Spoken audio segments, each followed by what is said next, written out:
আচ্ছা, তাহলে শুরু করি, যেহেতু শুনতে দেখতে পাচ্ছেন। লিটারি টার্মস সম্পর্কে বলে রাখি। লিটারি টার্মস আমাদের 5 মার্কের জন্য লিখতে হবে। কত মার্ক? 5 মার্কের জন্য লিখতে হবে 4টা। সাউন্ড প্রবলেম কি করে হয়? ক্লিয়ার তো? সবাই শুনতে পাচ্ছেন? তাহলে 5 মার্কের জন্য লিখতে হবে। তো একটা বিষয় কি, লিটারি টার্মস 5 মার্কের জন্য লেখা একটু কষ্টকর, কিন্তু যদি একটু টেকনিক অ্যাপ্লাই করি তাহলে কিন্তু 5 মার্কের জন্য লেখা যাবে। অর্থাৎ মনে কোনো দ্বিধাদ্বন্দ্ব থাকবে না যে না, আমার এই লেখাটা 5 মার্কের জন্য হয়নি। সেটা আমরা টার্গেট, আমাদের অর্জিত টার্গেট থাকবে 4 মার্কের জন্য, কিন্তু লিখবো তো আমরা 5 মার্কের জন্য। কিন্তু অনেক সময় হয় না যে না, আমরা 5 মার্কে লিখতে পারলাম না। দেখা যায় সাপোজ 20 পৃষ্ঠা লেখার দরকার, 4 পৃষ্ঠা লিখলাম, তাইলে কি হবে? তাহলে তো হবে না। তো দেখা যাচ্ছে 20 পৃষ্ঠা লেখার দরকার, 19 পৃষ্ঠা লিখছি।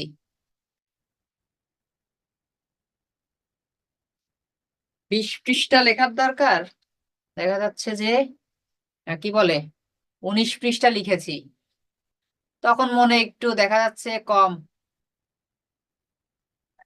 হইতে পারে, সমস্যা হইতে পারে।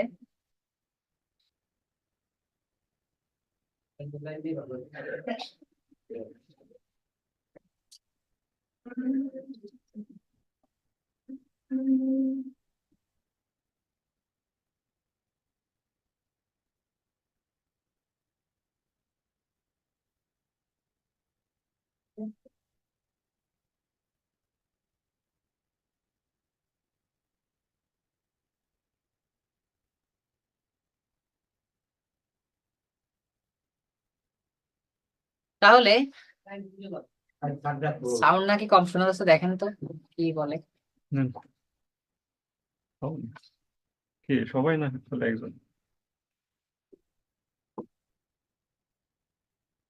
দেখেন, তারপর চেক করে দেখেন, সময় নেই। আমার ক্লাসটা ওই ওই থেকে স্যার নাম্বার ফোন।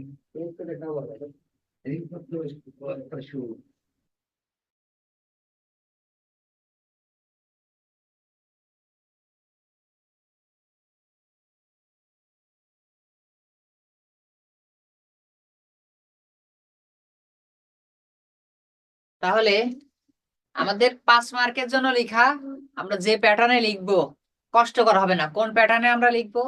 আমরা লিখবো প্রথমে ডিসকাশন, তারপরে কি দিব আমরা? ফিচার, তারপরে দিব হচ্ছে এক্সাম্পল। আমরা প্রথমে ডিসকাশন করব, তারপরে ফিচার দিব, তারপরে এক্সাম্পল দিব। একটা লিটারি টার্মস আমরা 3টা সেকশনে লিখব। তাহলে হবে কি, এই 3টা সেকশনে যখন আমরা লিখবো তখন আমাদের মার্কটা ভালো আসবে। ঠিক আছে, দেখতেও সুন্দর লাগবে, মার্কটাও ভালো আসবে, ঠিক যেন কাকলি ফার্নিচারের মতো, দামে কম মানে ভালো।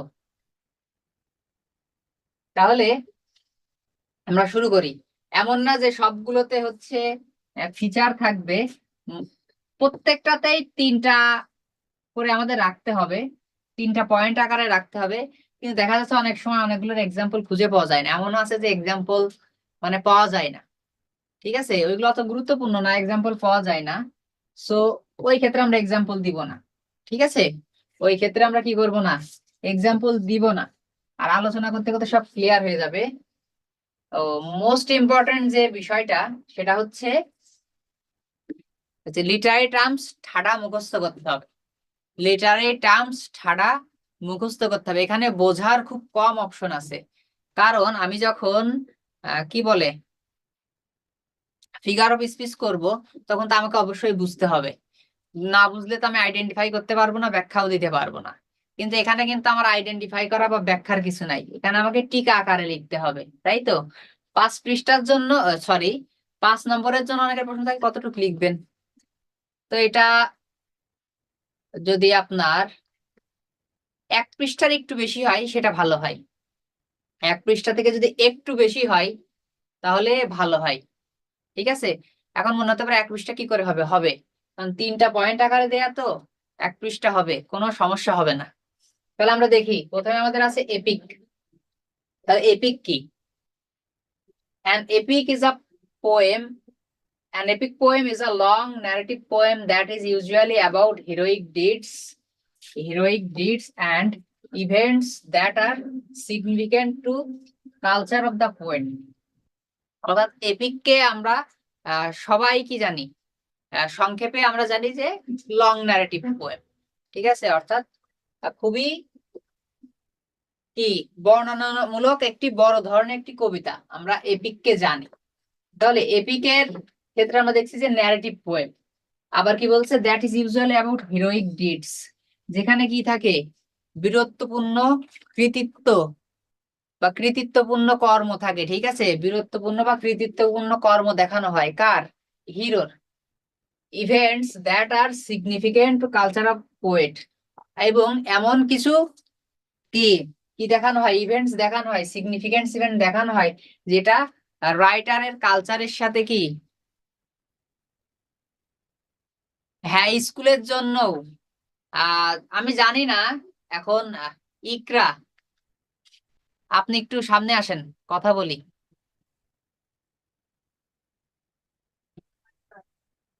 হ্যান্ড রেজ করেন ইকরা, আফরিন ইকরা। স্যার আসসালামু আলাইকুম। হ্যাঁ স্যার, আমার তো স্কুলেও আছে, তো স্যার স্কুলে স্যার স্যার যেটা কালকে ক্লাস নিল স্যার ওরকম ভালোভাবে বুঝি নাই, সেরকম কোনো ডিরেকশন দেয় নাই। তো স্যার আপনি যদি একটু বলে দিতেন ভালো হতো। আচ্ছা, তার মানে তো এই নিউজটা আমার কাছে ছিল না যে ওই ক্লাসটা এখন আমাকে নিতে হবে কি নিতে হবে না। যাই হোক, আমি তাড়াতাড়ি বাড়ি চলে যেতে পারবো, নিতে হবে না যেহেতু ভালোই লাগলো, তাড়াতাড়ি বাসায় চলে যেতে পারবো। আহ যে বিষয়টা, আপনারা যারা দুই ব্যাচেই আছেন স্কুল এবং কলেজ, ঠিক আছে, এই সামান্য কিছু পার্থক্য আছে, দেখা যাচ্ছে স্কুল ব্যাচে কিছু বেশি আছে, ঠিক আছে, স্কুল ব্যাচে কিছু বেশি আছে, তবে অনেকগুলাই কমন, এর মধ্যে থেকে অনেকগুলাই কমন আছে। তো যেগুলা কমন আছে তো সেইগুলা হচ্ছে কি বলে, এখান থেকে এইটা লিখলেই হবে, যেগুলো কমন আছে এখান থেকে লিখলেই হবে। আচ্ছা, কোন স্যার ক্লাস নিচ্ছেন? স্যার জিহাদ স্যার নিচে কালকে। আচ্ছা, জিয়াদ স্যার নিচ্ছেন না? জি। তা উনি কি করিয়েছেন যে বুঝতে পারছেন না? মানে স্যার আপনি যেরকম এই যে স্যার পিডিএফ দিয়ে বা শিট আকারে দেখাচ্ছে স্যার, স্যার এরকম ভাবে পড়ে স্যার, এই যে বাংলা দিয়ে আর কি বুঝাইছে, এমনি কোনো পিডিএফ কিছু এখনো দেয় নাই। পিডিএফ দেয়নি? না কেন, আপনাদের পিডিএফ দেওয়ার কথা ছিল না তার? সেটা জানি না স্যার, বলছে তো স্যার দিবে, মানে এখনো তো দেয় নাই। আচ্ছা আগে ঠিক স্যার আছে, স্যারে বাংলা আমি বুঝাই আর কি দিচ্ছে, শুধু বাংলায় লিখে লিখেই করছে আর কি। তাইলে ওয়েট করেন, হয়তো পাবেন। আচ্ছা যাই হোক, স্যার সময় তো নাই স্যার, পড়তে তো হবে। সেটা তার আমি কি করে বলবো, স্কুল ব্যাচের ঘটনা, আমার নিজের ব্যাচ নিয়েই টালমাটাল। তাহলে নেওয়ার কথা ছিল, আমরা তো শুনছিলাম যে আপনি নেবেন। আমার নেয়ার কথা ছিল এবং আমি ওরকম প্রস্তুতিও নিয়ে আসছি, যদি বেঁচে থাকে এই 3 দিনের ভিতরে নিয়ে আমি বাসায় চলে যাব। এখন এই যে আপনি তো বলছেন ক্লাস হয়েই গেছে, তাহলে আর কিভাবে নিব?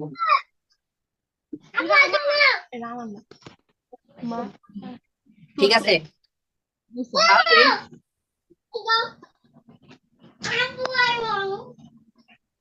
সবকিছু শিটই দিয়ে দিব, সমস্যা নেই, বিজনেস এটা সবকিছুর শিটই দিয়ে দিব, সমস্যা নাই। 3 দিন দোয়া করেন শুধু যে 3 দিন আমার মেয়ের যেন কোনো বিপদ না হয়, আমি যেন আপনাদের সাথে থাকতে পারি। আচ্ছা তাহলে যে বিষয়টা বলছিলাম, যে এটা দিয়ে স্কুলেও কভার করতে পারবেন, স্কুল লেভেলে যেটা আছে ওটাও কভার করতে পারবেন, ওইটাও খুব সম্ভবত 5 নম্বরের, ওইটাও কভার করতে পারবেন, কোনো সমস্যা নাই। তাহলে many ancient writer used epic poetry to tell tales of intense adventure and heroic feats। তাহলে এই যে বিভিন্ন অ্যাডভেঞ্চার এবং হিরোইক ফিটস, অর্থাৎ কি, এই যে যে বীরত্বপূর্ণ যে গাথা, বীর গাথা, ঠিক আছে, এই বীর গাথাগুলো কি বলে, মানে আমার মেয়ের জন্য দোয়া করতে হবে না, দোয়া শুধু আপনাদের নিজেদের উদ্দেশ্যে করেন, ঠিক আছে, যাতে আপনাদের কোর্সটা রান করাই যাইতে পারি, আপনাদের উদ্দেশ্যেই দোয়া করেন যাতে আপনাদের কোর্সটা রান করিয়ে যাইতে পারি। অন্তত এমন অবস্থায় যাইতে যাইতে পারি, অন্তত গ্রামারের ক্লাস বাদ থাকলে সমস্যা নেই, গ্রামার আপনারা করে নিতে পারবেন, যদিও থাকলে ফুলই করিয়ে যাব। আর অন্তত এই লিটারেরি গুলো, লেটার গুলো অন্তত যেন শেষ করে যেতে পারি। তাহলে কোথায় ছিলাম? যে এনশিয়েন্ট রাইটাররা প্রায় দেখা যেত যে এপিক লিখতেন তারা। তো এই এপিক, এই এপিক কি সম্পর্কে লিখতেন তারা? অ্যাডভেঞ্চার সম্পর্কে, এবং এই যে বীরত্বপূর্ণ যে গাথা আছে, এই যে গল্পের যে সরি এপিকের যে হিরো আছেন তাদের বীর গাথা নিয়েই কিন্তু এপিক গুলো রচিত হতো। এবং আমরা দেখছি এপিক্স দুই প্রকার, টু টাইপস অফ এপিক। একটা হচ্ছে প্রাইমারি বা ওরাল এপিক, আর দ্বিতীয়টা হচ্ছে কি সেকেন্ডারি বা লিটারেরি এপিক। তারপরে কি আছে? আমাদের ডিসকাশন সেকশন শেষ কিন্তু, ঠিক আছে। এবার আমাদের ফিচার সেকশন। আচ্ছা, ফিচার, আমার পোস্টিং আমার গ্রামেই। আর ফিচার সেকশনটা হচ্ছে আপনারা এই আলোচনার মধ্যে থেকেও ফিচার কিন্তু তুলে আনতে পারেন, কিন্তু হুবহু ল্যাঙ্গুয়েজ, একদম হুবহু ল্যাঙ্গুয়েজে আনা যাবে না, তাহলে কিন্তু নাম্বার পাবেন না। আর ফিচার এবং কি বলে এক্সাম্পল 4টা 5টা করে দিবেন, 4টার কম না, আবার 5টার বেশি না, এরকম চেষ্টা করবেন।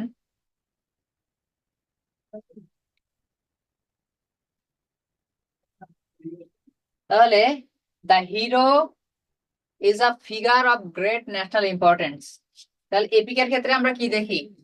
হিরো, হিরো হচ্ছে a figure of great national importance, অর্থাৎ হিরোকে কেন্দ্র করেই কিন্তু এপিক গুলা রচিত হতো, এবং তিনি কি ন্যাশনাল ইন্টারেস্ট সম্পূর্ণ একজন person.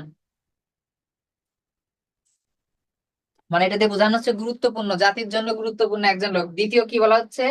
The setting is vast in scope, অর্থাৎ যে বিষয়বস্তু নিয়ে কি লেখা হয়,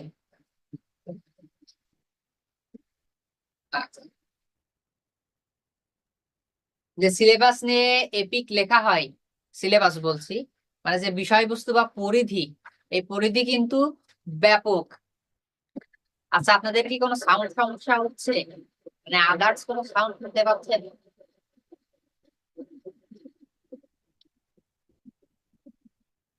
কাজ চলতেছে না?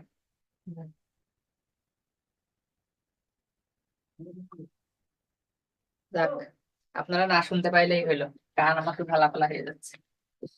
তারপরে কি আছে? The action consist of deeds of valours and super human courages. এবং আমরা দেখি, হ্যাঁ, এই যে কাজ চলতেছে পাশে, ড্রিলিং এর কাজ চলতেছে। তাহলে এই যে এপিকের যে অ্যাকশন, সে অ্যাকশন কি? এই যে হিরোর যে কৃতিত্বপূর্ণ যে সব কাজ, এসব কাজকে ঘিরে আবর্তিত হতো, অর্থাৎ সুপার হিউম্যান কোয়ালিটি যেগুলা। তারপরে কি আছে? 3 number, the style of writing is elevated or Sublime. Elevated or Sublime বলতে বোঝানো হচ্ছে, আমরা জানি যে ট্র্যাজেডি সবসময় কিভাবে লেখা হয়। ট্র্যাজেডি, সরি, এপিক, এপিক নিয়ে আলোচনা করছি। এপিক সবসময় লেখা হয়, এপিক এবং ট্র্যাজেডি খুবই সিরিয়াস সাবজেক্ট ম্যাটার, ল্যাঙ্গুয়েজ কিন্তু খুবই সিরিয়াস থাকে, ঠিক আছে। এলিভেটেড থাকে, সাবলাইম থাকে, লফটি ল্যাঙ্গুয়েজ ইউজ করা হয়, ঠিক আছে। সো এই কথাটাই বলা হচ্ছে যে এই যে স্টাইল, এপিকের যে স্টাইল, সেটা কিন্তু সাবলাইম।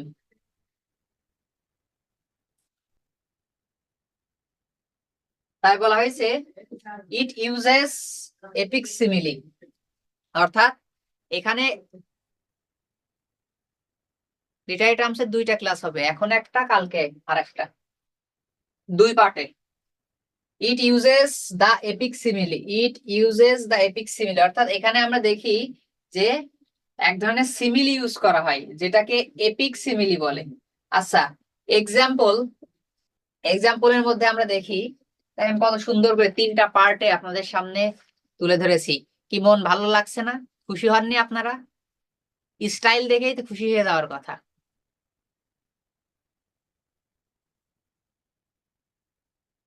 স্টাইল দেখেই তো খুশি হয়ে যাওয়ার কথা।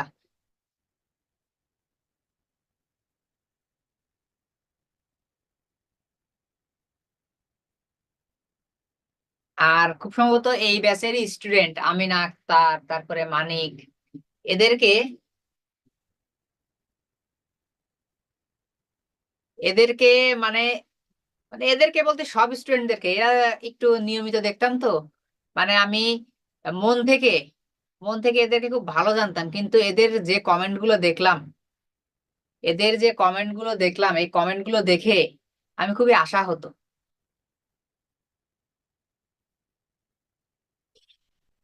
আচ্ছা, তারপরে এক্সাম্পলে কি আছে?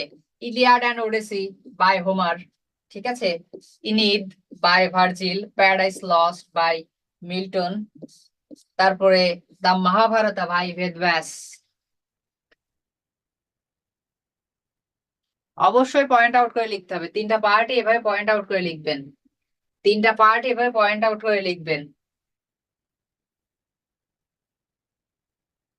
আর আগেই বলেছি এটা এতটা বোঝার কিছু নাই, এটা জাস্ট মুখস্থ করবেন, ঠিক আছে, এটা জাস্ট মুখস্থ করবেন। তারপরে কি আছে? 2 নম্বর আছে ড্রামা। আচ্ছা, drama is a serious Literary work usually intended for performance before audience. তাহলে ড্রামাটা কি? ড্রামা হচ্ছে এক ধরনের সিরিয়াস লিটারারি ওয়ার্ক। সিরিয়াস মানে কি? সিরিয়াস মানে বোঝা হচ্ছে গুরুত্বপূর্ণ, ঠিক আছে, সিরিয়াস মানে বোঝানো হচ্ছে গুরুত্বপূর্ণ। তাহলে গুরুত্বপূর্ণ একটা লিটারারি ওয়ার্ক।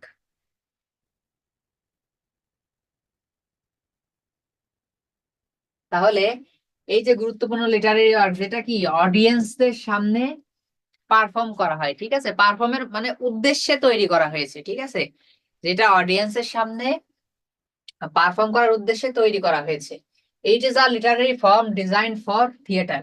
এই যে যেটা এই যে এমন ভাবে ডিজাইন করা বা এমন ভাবে লেখা যেটা অডিয়েন্সদের সামনে পারফর্ম করা যায় বা স্টেজে পারফর্ম করা যায়।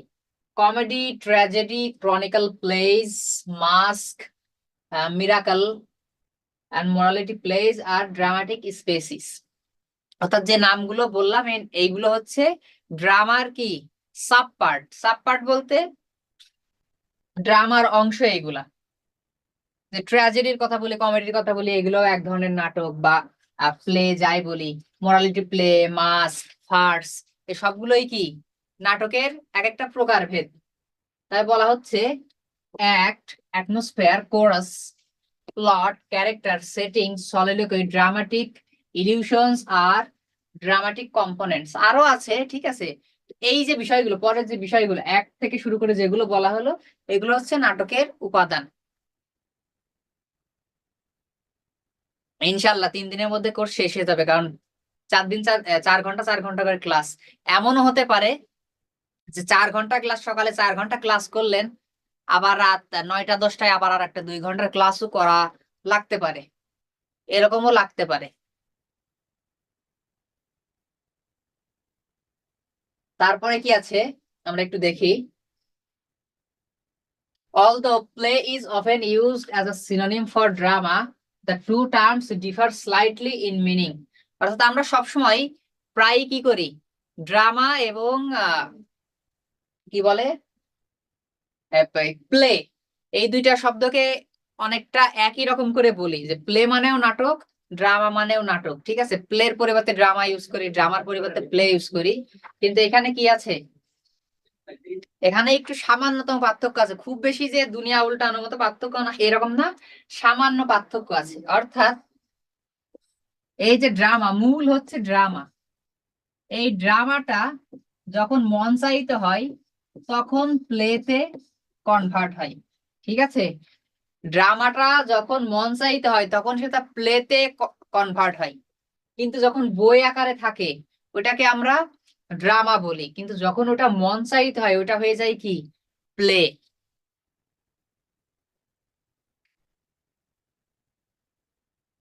আপনাদের অনেকেই এখনো ওই যে সেই গ্রুপটাতে কিন্তু জয়েন করেননি, লার্নার্স ইউটোপিয়া গ্রুপটাতে কিন্তু জয়েন করেননি, ঠিক আছে, এই যে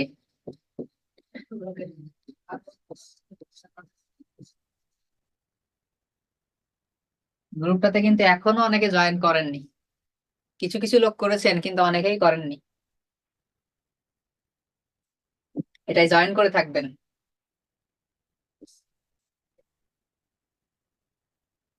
কারণ কোর্স শেষ হয়ে গেলে তো এই গ্রুপও শেষ পরবর্তীতে।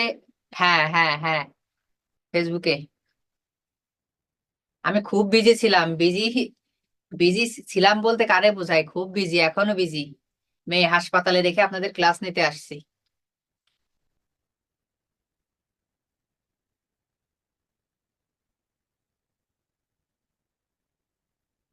তাহলে ফিচার, ফিচারটা দেখি। ফিচার দেখেন কত সহজ ভাবে বলা হয়েছে, এ branch of literature in prose or verse. কত সহজ কথা, আপনারা সবাই জানেন যে ড্রামা কি একটা লিটারেচারের একটা শাখা। ওইটা এন না, ওইটা ইউ, ওইটা ইউ। ঠিক আছে, তাহলে পরে কি দেখছি, it is a specific mood of fiction. আচ্ছা ফিকশন কি, ফিকশনের মধ্যে আমরা এই যে ফিকশন নন ফিকশন বলি, ঠিক আছে। এই যে ফিকশনের বলতে প্রোজ রাইটিং টাইপের, প্রোজ রাইটিং টাইপের। ভাই কোনটা ইম্পর্টেন্ট কোনটা ইম্পর্টেন্ট না আমি জানি না ভাই। আমার কাছে এই প্রশ্ন কিন্তু কেউ তুলবেন না, তাহলে কিন্তু আমি ক্লাস ক্লাস ছেড়ে চলে যাব, যে কোনটা ইম্পর্টেন্ট কোনটা ইম্পর্টেন্ট না। আমি কিন্তু এখানে এইভাবে আমি সব পড়াইতে আসতাম, সাজেশন দিতে আসেনি। প্রশ্নটা অনেক সংক্ষিপ্ত আকারে পড়িয়েছি, 39টা। আপনাদের কাছে অনেক বেশি মনে হলেও হইতে পারে, তবে আমি 3টা বা 4টা একটু কম করে দিব, যেগুলো একটু কম গুরুত্বপূর্ণ, কম করে দিব ইনশাল্লাহ। কিন্তু এটা তো 12-13 পর্যন্ত থাকতে পারে, তারপরে থাকবে কিনা আমি তো আর জানি না। যেহেতু আপনাদের 13 তারিখ পর্যন্ত এক্সাম, তারপরে গ্রুপ থাকবে কিনা আমি তো জানি না, আমি তো সঠিক বলতে পারছি না, আমি এটার সম্পর্কে অবগত না। তাহলে এই যে দেখেন যেটা বলছিলাম, যে কোনটা ইম্পর্টেন্ট কোনটা ইম্পর্টেন্ট না, এর জন্য তো আমি পড়াইতে আসি। আমি পড়াইতে আসছি কোর্সের যে পুরা আছে সেটাই পড়াইতে আসছি, ঠিক আছে। তারপরে কি আছে, it presents a story of life before our eyes, অর্থাৎ আমাদের সামনে এটা জীবনের কি গুরুত্বপূর্ণ যে স্টোরি গুলো আছে এই স্টোরি গুলোকে প্রেজেন্ট করে। তবে কি বলা হয়েছে, a well plan drama has plot character action and setting. দেখেন এই কথাগুলোই কিন্তু ঘুরিয়ে ঘুরিয়ে লেখা হয়েছে, ঠিক আছে। তাহলে এখান থেকে আপনারা অনেকগুলো কিন্তু ফিচার পেয়ে যাবেন। একটু কথা আলাদা, কিন্তু আলাদা করে কিন্তু অন্য কিছু মুখস্থ করতে হবে না, ঠিক আছে। আচ্ছা, এক্সাম্পলে কি আছে, as you like it, love for love, all for love, এবং Pygmalion by George Bernard Shaw.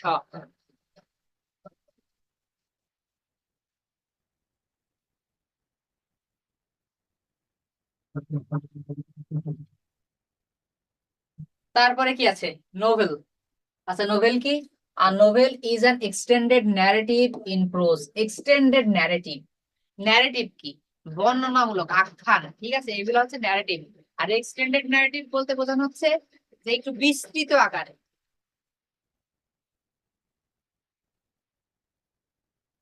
Extended narrative বলতে বোঝানো হচ্ছে প্রোজের ক্ষেত্রে, অর্থাৎ প্রোজ বলতে বা ফিকশন বলতে আমরা যেগুলো বুঝি, যেগুলো হচ্ছে গল্প আকারে লেখা থাকে, কবিতা না, ভার্স না, সেইগুলো। তাহলে এই প্রোজের মধ্যে বিস্তৃত আকারে লেখাই হচ্ছে novel. Typically the novels relates a series of events or follows the history of characters or group of characters through a period of time। তাহলে সাধারণ দৃষ্টিকোণ থেকে আমরা কি দেখি, সাধারণ দৃষ্টিকোণ থেকে আমরা দেখি যে নোভেলে কি থাকে, series of events or follows the history of character, অর্থাৎ কিছু ইভেন্ট থাকে, ইভেন্টের সিরিজ থাকে।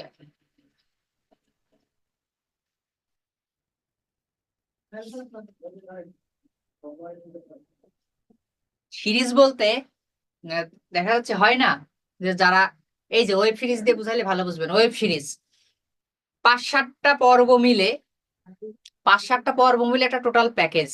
তো দেখা যাচ্ছে অনেক সময় এই যে বলা হচ্ছে এই সিরিজ অফ ইভেন্ট, 5-7টা ঘটনা মিলে একটা মানে ঘটনার উপর বেস করে একটা নোভেল লেখা হয়, ঠিক আছে, ইভেন্টের উপর বেস করে। হ্যাঁ ফিচার আর এক্সাম্পল লিখতে হবে সবগুলাতে। তারপরে কি আছে, তারপরে আছে হচ্ছে the history of character, follows the history of character, অথবা কি করা হয় যে ক্যারেক্টার গুলা থাকে সেই ক্যারেক্টার গুলার হিস্ট্রির উপর, যেহেতু একই কথা কিন্তু ঘুরিয়ে পেঁচিয়ে, যে ক্যারেক্টার গুলার হিস্ট্রি, তার মানে যতগুলা ক্যারেক্টার থাকে যদি তার মধ্যে থেকে 4-5টা ক্যারেক্টার হিস্ট্রি দেখানো হয়, তাহলে ভিন্ন ভিন্ন ইভেন্টই কিন্তু দেখানো হচ্ছে। তারপর আর বলা হচ্ছে group of characters through a period of time, অর্থাৎ ভিন্ন ভিন্ন সময়ের। The novel genre has several subcategories that include historical novels, mystery novels, romance novels, etc. তার মানে ড্রামার যেমন কিছু সাব পার্ট আছে, এইখানেরও কি কিছু সাব ক্যাটাগরিজ বা সাব পার্ট আছে, অন্যান্য প্রকারভেদ আছে নোভেলেরও। কি কি সেটা? সেটা হিস্টোরিক্যাল নোভেল হতে পারে, তারপরে মিস্ট্রি নোভেল হতে পারে, রোমান্স নোভেল হতে পারে, পিকারেস্ক হতে পারে, গথিক হতে পারে, আরো অন্যান্য হতে পারে। ঠিক আছে, novel are stand alone book or books that are part of a series of novel. অর্থাৎ এখানে বলা হচ্ছে যে একটা বই মিলে একটা নোভেল হতে পারে, অথবা একাধিক বই মিলেও কি হতে পারে, নোভেল হতে পারে। ওই যে সিরিজ অফ ইভেন্ট দেখা যাচ্ছে, একটা নোভেল 5টা পার্টে লেখা, আলাদা আলাদা 5টা বইতে লেখা। ঠিক আছে, যেমন শার্লক হোমসের আছে জগৎ বিখ্যাত গোয়েন্দা, এই শার্লক হোমসের the hound of the Baskervilles. ঠিক আছে, এরকম বিখ্যাত নোভেলস আছে, মিস্ট্রি থ্রিলার নোভেল আছে, এরকম আলাদা আলাদা পার্টে। তারপরে কি আছে? ফিচার হচ্ছে novel is an extended work in prose. ঠিক আছে, তারপরে কি আছে? It is a genre of fiction. It is a genre of fiction. তারপরে কি বলা হচ্ছে? It deals with character, action and thoughts. 4 নম্বরে বলা হয়েছে it has a plot that is unfolded by actions, thought of character and speech. অর্থাৎ বলা হচ্ছে যে এই একটা প্লট থাকে, কিসের? আর নোভেলের একটা প্লট থাকে যেটা আনফোল্ড বা উন্মোচিত হয় কিসের মাধ্যমে? এই যে নোভেলের যে অ্যাকশন থাকে, যে ক্যারেক্টারদের থট থাকে, স্পিচ থাকে, এগুলোর মাধ্যমে একটা নোভেল উন্মোচিত হয় বা একটা নোভেলের ডেভেলপমেন্ট হয়। তারপরে বলছে novel is arranged through written words. তাহলে নোভেল লেখা হয় কি? রিটেন ওয়ার্ডস এর মধ্যে। একদম বাচ্চা বাচ্চা, কি বলে, বাচ্চা বাচ্চাই দেয়া, একদম বাচ্চাদের জন্য যেরকম ফিচার দেয় এরকম ফিচার দেয়া, খুব বেশি মানে জটিল ফিচার না দিয়ে। ঠিক আছে, যাতে আপনাদের মনে রাখতে সুবিধা হয়।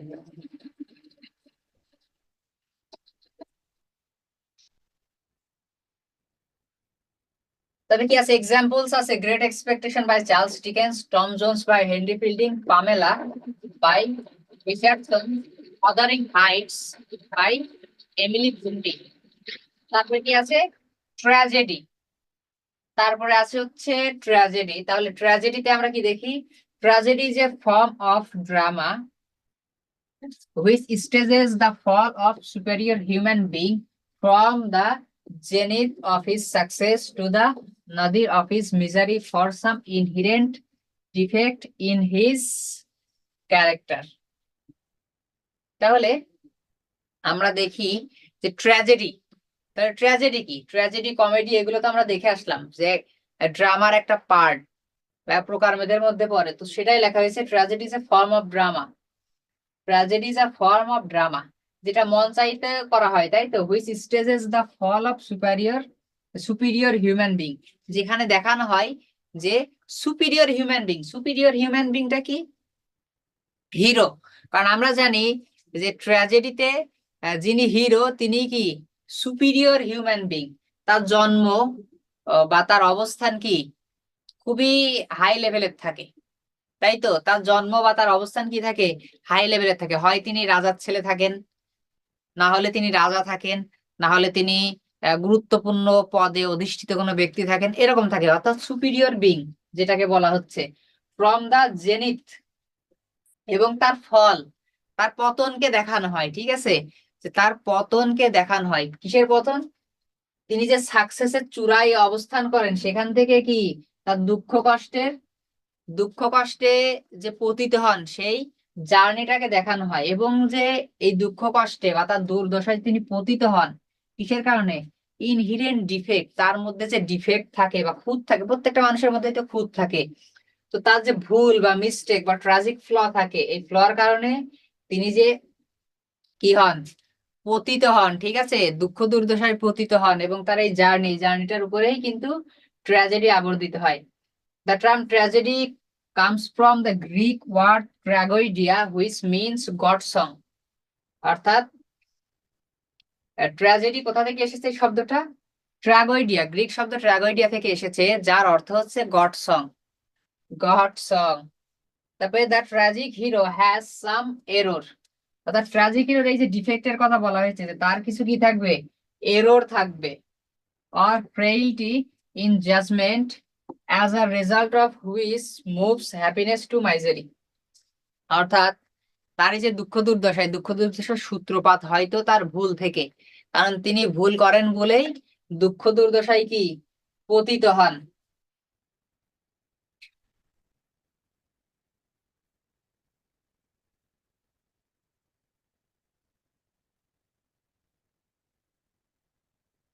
ফিচারে কি আছে? Tragedy is a dramatic composition. তাহলে ট্র্যাজেডি ড্রামার অন্তর্গত, ঠিক আছে, ঘুরিয়ে পেঁচিয়ে কিন্তু দিয়েছি, ঠিক আছে। গড সং কি? ছাগলের ডাক, ছাগলের ব্যা ব্যা। তারপরে কি? It deals with serious or depressing theme. আমি আগেই বলেছি যে এপিক এবং ট্র্যাজেডিতে সিরিয়াস টোন বা সিরিয়াস থিম দেখা যায়। তারপরে কি? ইট হ্যাজ, সি নাম্বারে বলছে, it has 4 quantitative parts such as prologue, episode, exode and choric song. অর্থাৎ ট্র্যাজেডির মধ্যে 4টা পার্ট আবশ্যক, সেটা হচ্ছে prologue, episode, exode and choric song.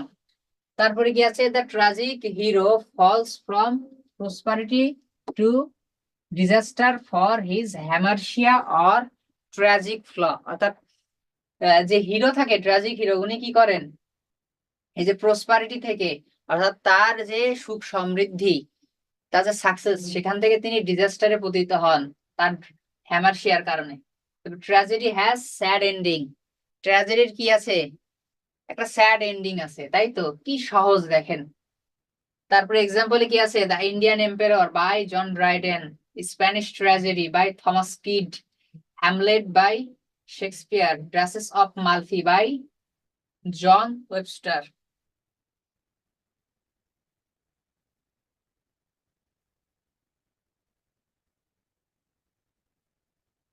তারপরে কি আছে? কমেডি। তাহলে কমেডি কি? Comedy is any literary work, specially a play. তাহলে কমেডিও কি? প্লের একটা literary work, specially a play.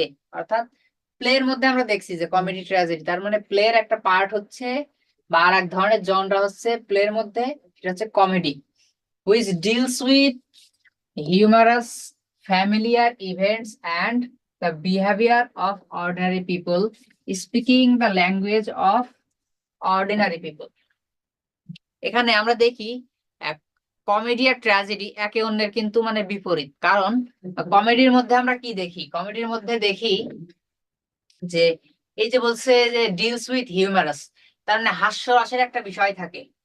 দেখা যাচ্ছে ক্লাসের মধ্যে যদি কোনো স্টুডেন্টরা ফাজলামো করে, আমরা বলি না যে এই ফাজলামো বাদ দে, সিরিয়াস হ, হাসি তামাশা বাদ দে।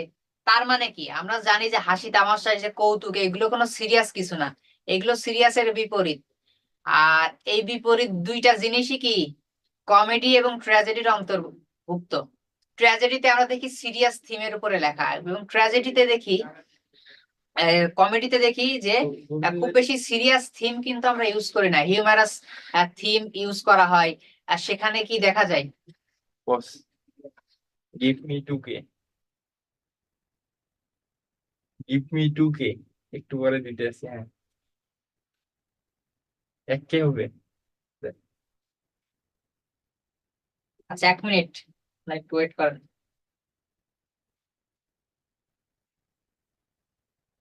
একটু পরে দিতে আসি। তাহলে আমরা দেখি যে কি বলে, ট্র্যাজেডিতে সিরিয়াস থিমের উপরে লেখা হয়, ভাষা জ্ঞান সবকিছুই কি সিরিয়াস থাকে, হিরো মানে এরকম সিরিয়াস লেভেলের লোক থাকে। কিন্তু ট্র্যাজেডিতে সবকিছুই কমেডিতে সবকিছুই বিপরীত, হিউম্যারাস টোনে লেখা হয়। তারপরে সাধারণ মানুষের জীবনযাপন নিয়ে লেখা হয়, তাদের মানে সাধারণ ভাষা ইউজ করা হয়, সাধারণ মানুষের মুখের ভাষা ইউজ করা হয়, তাদের বিহেভিয়ার প্যাটার্ন ইউজ করা হয়, ঠিক আছে। তাহলে এই দুইটা কিন্তু ভিন্ন পর্যায়ের। Its purposes is to amuse, and the treatment of character has touches of exaggeration and caricature. তাহলে আমরা দেখি যে কমেডির উদ্দেশ্য হচ্ছে মানুষকে আনন্দ প্রদান করা, বা এন্টারটেইন করা, এবং the treatment of character has touches, এই যে ক্যারেক্টার বা চরিত্রগুলো থাকেন, এই চরিত্রগুলো যে বর্ণনা আমরা লক্ষ্য করি, এগুলো কি হয়, has touches, exaggeration and caricature, এবং এই যে ক্যারেক্টারদের বর্ণনার মধ্যে কি থাকে, এক্সাজারেশন থাকে। একটু আগে আমরা কিন্তু পড়ে আসছি এক্সাজারেশন বা হাইপারবোল, এক্সাজারেশন থাকে, এবং কি থাকে, ক্যারিকেচার। ক্যারিকেচার হচ্ছে ব্যঙ্গচিত্র, মানে বা কি করা, এই যে ব্যঙ্গ বিদ্রূপ করা, এগুলো হচ্ছে caricature. It also aims at correcting the follies and frivolities of the individuals of a particular society through laughter and ridicule, অনেকটা স্যাটায়ারের মতো, ঠিক আছে। এবং কমেডিতে আরেকটা জিনিস আমরা কি লক্ষ্য করি, যে কমেডির উদ্দেশ্য হচ্ছে এই যে হাস্যরস, ঠিক আছে, হিউমারাস টোন, এর মাধ্যমে কি করা, এই যে ফলিস এবং ফ্রিভলিটিস, যে খুঁত আছে, যে ল্যাকিংস গুলো আছে, ত্রুটি আছে ক্যারেক্টারদের বা কোনো ইন্ডিভিজুয়ালের বা ওই পার্টিকুলার সোসাইটির, এইগুলোকে হাস্যরসের মাধ্যমে তুলে ধরা। ফিচারে কি আছে দেখি, comedy is an imitation of what is ridicule or deformed in manner, অর্থাৎ সমাজে যা কিছুই কি রিডিকিউলাস, হাস্যকর, বা ডিফর্মড কি, যা লাইনে নেই, লাইনচ্যুত, যার ফর্ম কি হয়েছে, যার ফর্ম বিকৃত, ডিফর্মড, অর্থাৎ সমাজে যা কিছুই রিডিকিউলাস বা ডিফর্মড, সেগুলোরই হচ্ছে অনুকরণ, সেগুলোই দেখানো হয়, স্যাটায়ার করা হয় কিসে, কমেডিতে। তারপরে কি বলা হয়েছে, comedy triumphs over adverse circumstances. কমেডিতে কি হয়, এই যে অ্যাডভার্স, অর্থাৎ বিরূপ যে পরিবেশ, বিরূপ পরিবেশ বলতে বোঝানো হচ্ছে যে কমেডিতে কি থাকে, একটা হ্যাপি এন্ডিং থাকে, তাই তো। কমেডির মাধ্যমে আমরা দেখি একটা হ্যাপি এন্ডিং। এই যে হ্যাপি এন্ডিং, এই হ্যাপি এন্ডিংটা কোথায় পাওয়া যায়, কমেডির মধ্যে। সো এখানে কোনো অ্যাডভার্স কোনো সিচুয়েশন থাকে না, মানে বিরূপ কোনো পরিবেশ থাকে না, এই পরিবেশটাকে জয় করা যায় এই কমেডির মধ্যে, তাই তো। কিন্তু ট্র্যাজেডির মধ্যে কি, এই যে পতন দেখানো হয়, স্যাড এন্ডিং থাকে, অর্থাৎ অ্যাডভার্স সার্কামস্টেন্সেস বেশি থাকে, তাই তো। কিন্তু এখানে কিন্তু মানে কমেডির মধ্যে অ্যাডভার্স সার্কামস্টেন্সেস খুবই কম থাকে এর উপস্থিতি, এবং যদি থাকেও সেটাকে জয় করে হ্যাপি এন্ডিং দেখানো হয়, স্পেশালি ম্যারেজের মাধ্যমে। It has light and amusing character. Light মানে কি, স্যারের মতো পাতলা লোক না, পাতলা ক্যারেক্টার না, লাইট ক্যারেক্টার হচ্ছে সিরিয়াসের অপোজিট হিসেবে এখানে দেখানো হয়েছে, মানে অতটা সিরিয়াস ক্যারেক্টার ইউজ করা হয় না, লাইট এবং অ্যামিউজিং, এন্টারটেইনিং ক্যারেক্টার ইউজ করা হয়। তার কি বলছে, ইট হ্যাজ আ চিরফুল এন্ডিং, আর দরকার নেই, চিরফুল এন্ডিং আছে, ঠিক আছে, স্পেশালি কি রিঙ্গিং অফ ম্যারেজ বেলস। তার মানে এখানে আমরা দেখি যে এন্ডিং এর পরিবর্তে হ্যাপি এন্ডিং, স্পেশালি বিবাহ মাধ্যমে, ঠিক আছে। তারপরে কি, it creates laughter and pleasurable sensation among the audience. তাহলে লাফটার দেখানো হয়, এই যে বারবার এক কথা বলা হয়েছে, হিউমারাস টোন, তারপর ক্যারিকেচার, লাফটার, একই।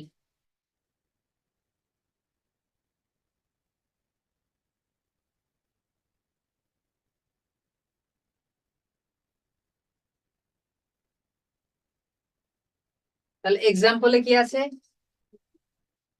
এক্সাম্পল আছে as you like it, love for love, all for love, Pygmalion, যেটা ড্রামার মধ্যে ছিল, চারটা হুবহু, ঠিক আছে, ড্রামার মধ্যে যেটা ছিল চারটা হুবহুই। আচ্ছা, এবার আসি ট্র্যাজি কমেডিতে।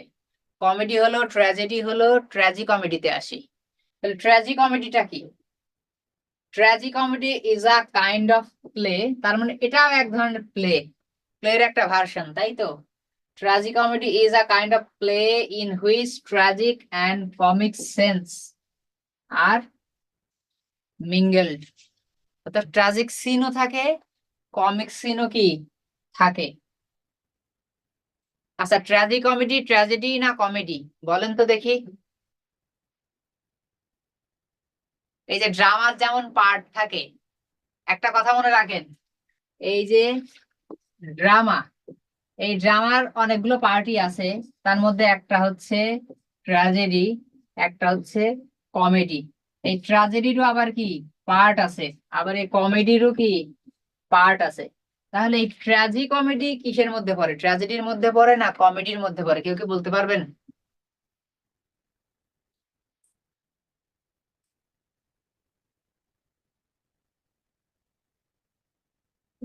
আখি লিখেছেন tragedy, Sushma Dhali comedy, Samsung S M tragedy. দুটোরই সংমিশ্রণ না, দুটো সংমিশ্রণে তো ট্র্যাজি কমেডি তৈরি হয়, কিন্তু এটা কোন জনরার মধ্যে পড়ে, ট্র্যাজেডির মধ্যে পড়ে না কমেডির মধ্যে পড়ে? শফিক আহমেদ ট্র্যাজেডি। আচ্ছা, কোনোটাই না, বা বাবা, এ তো আবার আরো এক ধাপ এগিয়ে। তাহলে ট্র্যাজি কমেডি মূলত ট্র্যাজেডির অন্তর্গত, ঠিক আছে। এর মধ্যে আচ্ছা, এইটা আমার বানানো কোনো কথা না, ঠিক আছে। স্যার মফিজার রহমানের যে বই এবিসি, এবিসি বইতে কিন্তু দেয়া আছে যে দুইটারই সংমিশ্রণ থাকে, দুইটা সিনই পাশাপাশি থাকে, tragic sense, comic sense, but tragic প্রিডমিনেন্সটা একটু বেশি থাকে, ট্র্যাজিক প্রিডমিনেন্সটা একটু বেশি থাকে। এ নিয়ে যথেষ্ট যুক্তিতর্ক করা যেতে পারে, কিন্তু আমি সেই কারণে রেফারেন্স দিয়ে দিলাম, ঠিক আছে।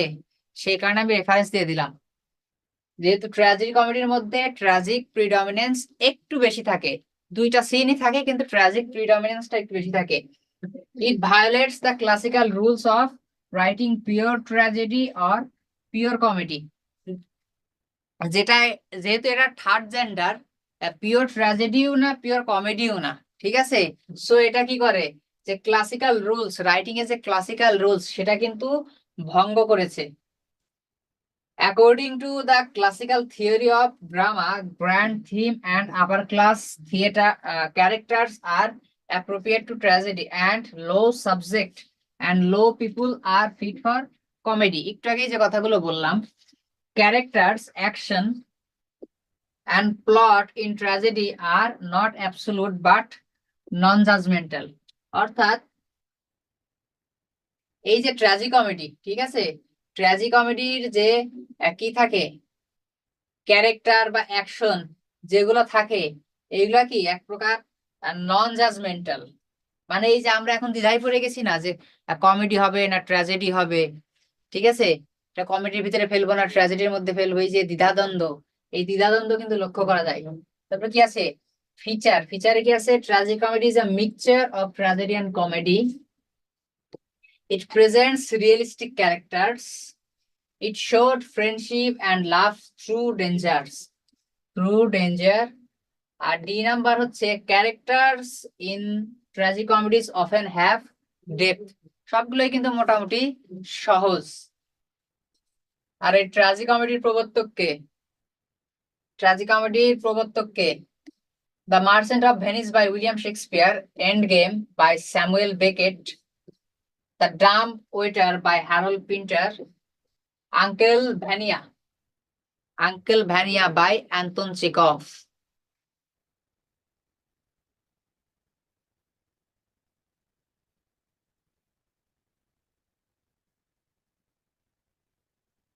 শর্ট স্টোরি, তারপরে কি আছে শর্ট স্টোরি। আচ্ছা, the short story is a brief piece of narrative. তার ন্যারেটিভ বলতে বোঝানো হচ্ছে সুষমা ঢালি, শেক্সপিয়ার। হ্যাঁ, ট্র্যাজিক কমেডির প্রবর্তক কিন্তু উইলিয়াম শেক্সপিয়ার। তাহলে a brief piece of narrative shorter than a novel, shorter than a short novel. তাহলে আমরা শর্ট স্টোরিতে কি দেখছি, শর্ট স্টোরিতে দেখছি যে একটা ছোট্ট রাইটিংস, কিসের উপরে, ন্যারেটিভের ক্ষেত্রে বা প্রোজের দিক থেকে একটা ছোট্ট রাইটিংস, যেটা কি নোভেল থেকেও ছোট। আমরা জানি যে নোভেল হচ্ছে লং ন্যারেটিভ, প্রোজের মধ্যে লং ন্যারেটিভ হচ্ছে নোভেল, আর শর্ট ন্যারেটিভ হচ্ছে শর্ট স্টোরি।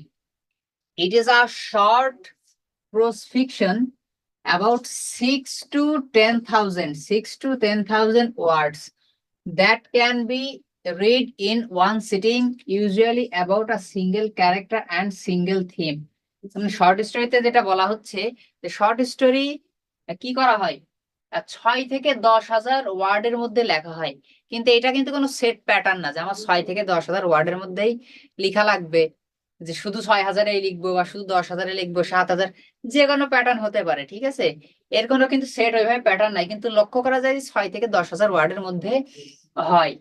এটা কিন্তু ধরা বাঁধা কোনো নিয়ম নেই যে আমার 6 থেকে 10,000 ওয়ার্ডই হইতে হবে বা 7,000 হইতে হবে, কিন্তু লক্ষ্য করা যায় যে এরকমই হয়, 6 থেকে 10,000-এর মধ্যে হয়। রাইটার এইভাবে লিখেছেন। এবং দেখা যায় এই যে শর্ট স্টোরি, আপনি একবার বসে একটা বই আপনি একটা শর্ট স্টোরি শেষ করে ফেলতে পারেন, এতটাই ছোট হয়।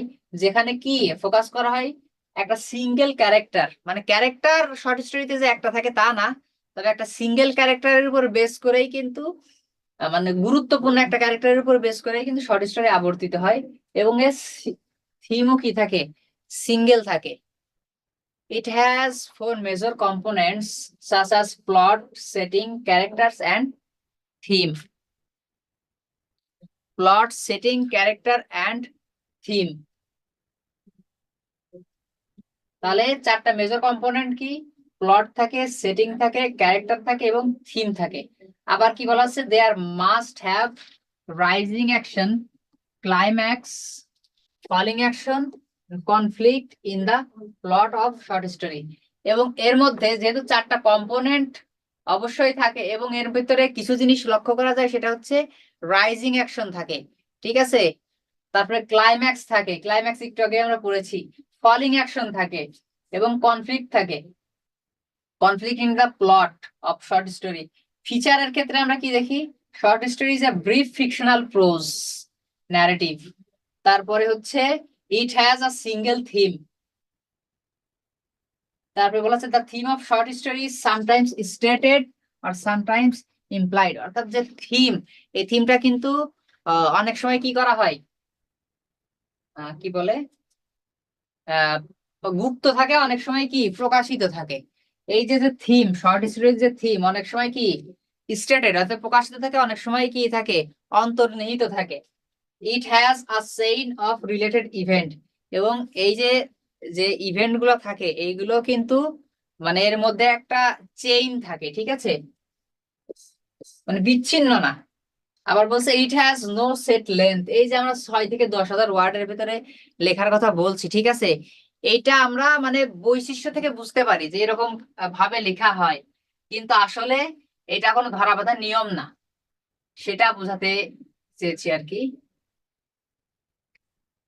তারপরে কি আছে, এক্সাম্পলে আছে the luncheon by William Somerset Maugham, gift of the magi by O Henry, the tell heart by Edgar Allan Poe, Dubliners by James Joyce. পরবর্তীতে আছে romance. Romance. Romance is an extended work অর্থাৎ বর্ণনামূলক কিন্তু, ঠিক আছে, of fiction either in prose or verse. অর্থাৎ আমরা দেখছি বর্ণনামূলক বা বড় ধরনের কোনো কি লিটারারি পিস, এই রোমান্স হচ্ছে বড় ধরনের কোন লিটারারি পিস, যেখানে কি এটা প্রোজের ক্ষেত্রেও হইতে পারে, কবিতার মধ্যেও কি ভার্সের মধ্যেও হইতে পারে। That deals with high adventure, diminished love, mysterious circumstances, arduous quest, and improbable triumphs. তাহলে আমরা দেখি যে এই যে ফিকশন একটা এক্সটেন্ডেড ওয়ার্ক, এখানেও কিন্তু অনেক ফিচার আপনি লিখতে পারেন। এক্সটেন্ডেড ওয়ার্ক এটা প্রোজের ক্ষেত্রেও হইতে পারে, অর্থাৎ গদ্যের ক্ষেত্রেও হইতে পারে, পদ্যের ক্ষেত্রেও কি হতে পারে। এবং এখানে আমরা কি দেখি যে হিরো, সেই হিরো কিন্তু মানে অ্যাডভেঞ্চারাস যে কার্টুন গুলোর মধ্যে আমরা দেখি না যে রাজার ছেলে কি অ্যাডভেঞ্চারে বা শিকারে বেরিয়েছে, কাকে নিয়ে? হয়তো মন্ত্রী বা সেনাপতির ছেলেকে নিয়ে বের হয়েছে শিকারে। শিকারে যে অন্য রাজ্যে চলে গেল, অন্য রাজ্যে যে দেখলো যে রাজকুমারী পছন্দ হয়েছে, রাজকুমারীকে কি আহ রাক্ষসে ধরে নিয়ে যাচ্ছে। এই যে কাহিনীগুলো, এর এক প্রকার রোমান্স, ঠিক আছে? এইখানেও কি এই জিনিসগুলোই দেখানো হয়, ঠিক আছে? এবং সর্বশেষে এই যে আহ, নায়কের জয়, দৈত্য দানবকে বা রাক্ষসীকে মেরে যে কি বলে রাজকুমার বা হিরোর যে জয়, এবং শেষ পর্যন্ত তার যে হিরোইন, তাকে যে লাভ করে আবার নিজ যে ফিরে আসা বিয়ের মাধ্যমে, এই জাতীয় জিনিসগুলোই কিন্তু এক প্রকার রোম্যান্সের অন্তর্গত। It is a form of medieval narrative, অর্থাৎ এটা কিন্তু কি, এটাও একটা ফিচার হিসেবে লেখা যেতে পারে, মেডিয়াভাল ন্যারেটিভ অর্থাৎ মধ্যযুগীয়। এটা কিন্তু একটা মধ্যযুগীয় ফর্ম। এই যে রোমান্স মধ্যযুগীয় একটা form, in which a brave and chivalric knights move from place to place in search of extravagant adventure and finally wins the favor of a courtly lady. তাহলে যে কথাগুলো বললাম, যে ওই যে নায়ক বা হিরো, সে কিন্তু বিভিন্ন প্লেসে অ্যাডভেঞ্চারের জন্য ঘুরে বেড়ায়, ঠিক আছে, বা শিকারের উদ্দেশ্যে বের হয়, ওই যে যে বিষয়গুলো বললাম। এবং ফাইনালি কি দেখা যায়, যে একটি সুন্দর মহিলা বা একটা সুন্দর রমণীকে সে জয় করে।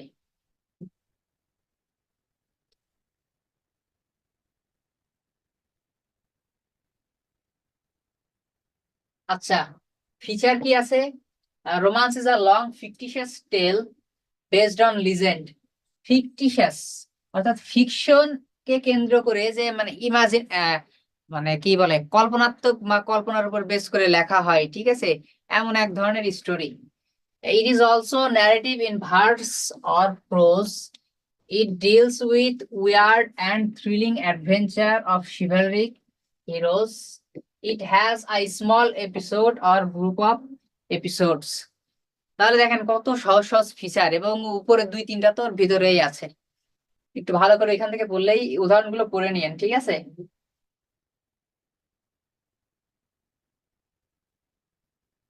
তারপরে কি আছে? অ্যালিগরি। আচ্ছা, অ্যালিগরি খুব সহজ কথায় বলতে গেলে এমন একটা স্টোরি, অ্যালিগরি নিয়ে এর আগেও আমরা অনেকবার কথা বলেছি, যেটার কি ডিফারেন্ট দুইটা মিনিং থাকে, একটা ভাষা ভাষা আর একটা গভীর। অ্যালিগরিতে দুইটা ডিফারেন্ট মিনিং থাকে, একটা ভাষা ভাষা আর একটা গভীর। An allegory is a story or description in prose or verse with double meaning. With double meaning এর কথা বলা হয়েছে, তার মধ্যে একটা হচ্ছে প্রাইমারি মিনিং আর একটা হচ্ছে সারফেস মিনিং, ঠিক আছে? তাহলে আমরা দেখছি যে অ্যালিগরি ক্ষেত্রেও কিন্তু একটা জিনিস দেখছি, যে অ্যালিগরি শুধু প্রোজের ক্ষেত্রেই হয় না, ঠিক আছে, অ্যালিগরি কিন্তু ভার্সের ক্ষেত্রেও হয়।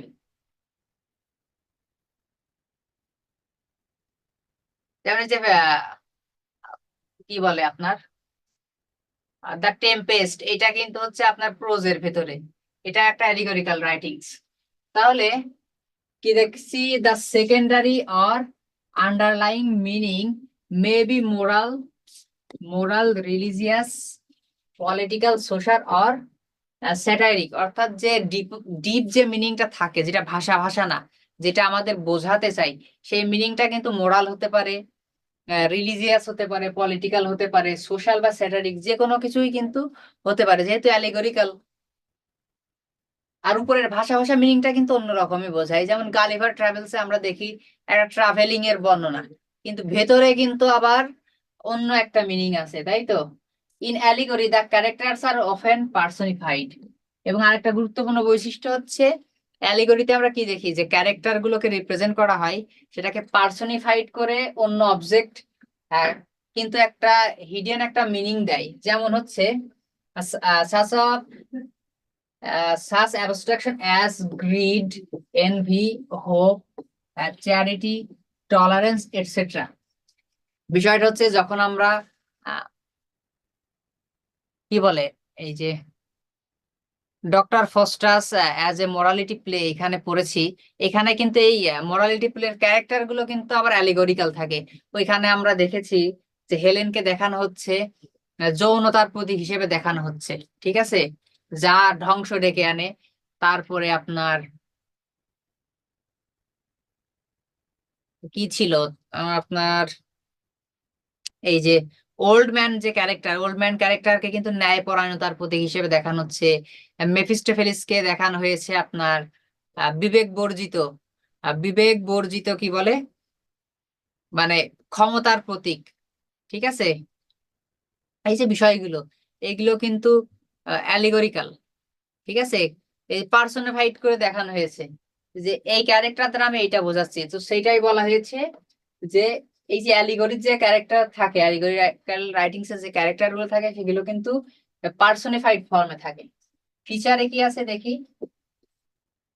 ফিচারে আছে হচ্ছে allegory is a narrative of expressive style, অর্থাৎ এই যে ন্যারেটিভ রাইটিংস প্রথমে বলা হয়েছিল বা descriptive, it seems to suggest secret and enigma to be solved. আচ্ছা, এনিগমা কি? এনিগমা কিন্তু আমরা ইসের মধ্যে পড়েছি, ওই যে মারাবার কেভ। মারাবার কেভের মধ্যে কিন্তু আমরা এনিগমা পড়েছি। এনিগমা হচ্ছে গোলক ধাঁধা। এনিগমা বলতে কি বোঝায়? গোলক ধাঁধা। তারপরে it is a preferential technique in persuasive fiction. Allegory is an extensive metaphor in its general sense. It involves fictional characters. তাহলে এগুলো মোটামুটি সবই পড়া। ও আরেকটা কথা, এই যে এক্সটেন্সিভ মেটাফোরের কথা বলা হয়েছে, যে অ্যালিগরিতে এক্সটেন্সিভ মেটাফোর, অ্যালিগরি এক প্রকার এক্সটেন্সিভ মেটাফোর। এক্সটেন্সিভ মেটাফোর হিসেবে আমরা আরেকটা কিন্তু জানি, সেটা কি? কনসিট। কনসিটও কিন্তু এক প্রকার এক্সটেন্সিভ মেটাফোর। অ্যালিগরিও কিন্তু এক্সটেন্সিভ মেটাফোর এক প্রকার। তারপরে হচ্ছে এক্সাম্পলে কি আছে? Pilgrim's progress by John Bunyan's, the fairy queen by Edmund Spenser, idylls of the king by Alfred Tennyson, Absalom and Achitophels by John Dryden, Gulliver's travels by Jonathan Swift. তারপরে কি আছে? ওড আছে। অডটাকে আমরা একটু দেখি। An ode is a lyric poem, serious in subject, elevated in style, and elaborate in its stanza structure. তাহলে ode হচ্ছে এক ধরনের লং লিরিক পোয়েম। ওডও কি? Long lyric poem. তাহলে আমরা এপিকে দেখছি, এপিকে হচ্ছে একটা লং ন্যারেটিভ পোয়েম, আর এটা হচ্ছে লিরিক পোয়েম, তাই তো। ওড হচ্ছে lyric poem, serious in subject, অর্থাৎ ওডের যে সাবজেক্ট এটাও কিন্তু সিরিয়াস, সিরিয়াস সাবজেক্ট ম্যাটার নিয়ে লেখা হয়। তারপরে কি বলা হচ্ছে? এলিভেটেড ইন স্টাইল, অর্থাৎ ঠিক যেন এপিক ভঙ্গিমায়। এপিকের সাথে আমাদের বৈশিষ্ট্য মিলে যাচ্ছে, elevated in style and elaborate in it's স্ট্যান্জা structure. এবং বিভিন্ন স্ট্যান্জায় কিন্তু বিভক্ত থাকে, বিভিন্ন স্ট্যান্জাতে এটা এলাবোরেট করা হয়। It is often written to praise someone or something or to mark an important occasion. তাহলে এই যে অড, এই অড কি? সামওয়ান অর সামথিং কে, সামওয়ান বা সামথিং কে প্রেজ করে লেখা হয়। যেমন ওর স্পেশালি অ্যাবস্ট্রাক্ট থিং নিয়েই লেখা হয়। যেমন দেখেন, ode on a Grecian urn, ode to autumn, ode to Psyche, ode to physic, sorry, ode on a melancholy. এই যে বিষয়গুলো, ঠিক আছে, ode to the west wind, specially abstract thing নিয়েই কিন্তু লেখা হয়, এগুলোকে প্রশংসা করে। or to mark an important occasion. Basically, an ode is a Greek form of poem. অর্থাৎ আরেকটা ফিচার আমরা কিন্তু পেলাম যে ওড কি? ওড হচ্ছে একটা গ্রিক ফর্ম, পোয়েমের একটা Greek form. An ode is structured in three major parts such as the strophe, the antistrophe, and the epode.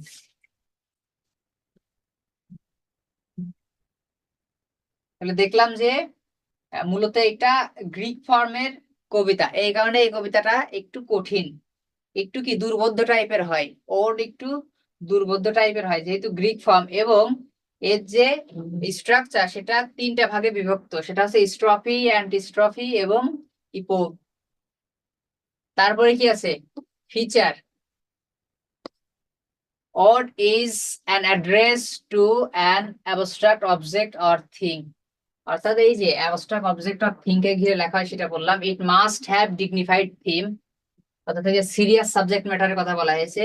It must be serious in nature, it must develop logically and cogently, it exhibits the psychology of human nature.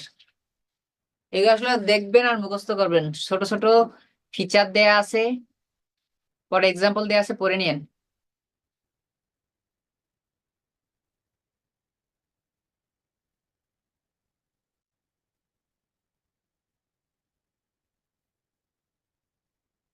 যেহেতু 4 ঘন্টার class, তো আপনারা অনেকেই যে leave নিছেন, আমি হালকা skip করে করে যাই, খুব বেশি না, হালকা।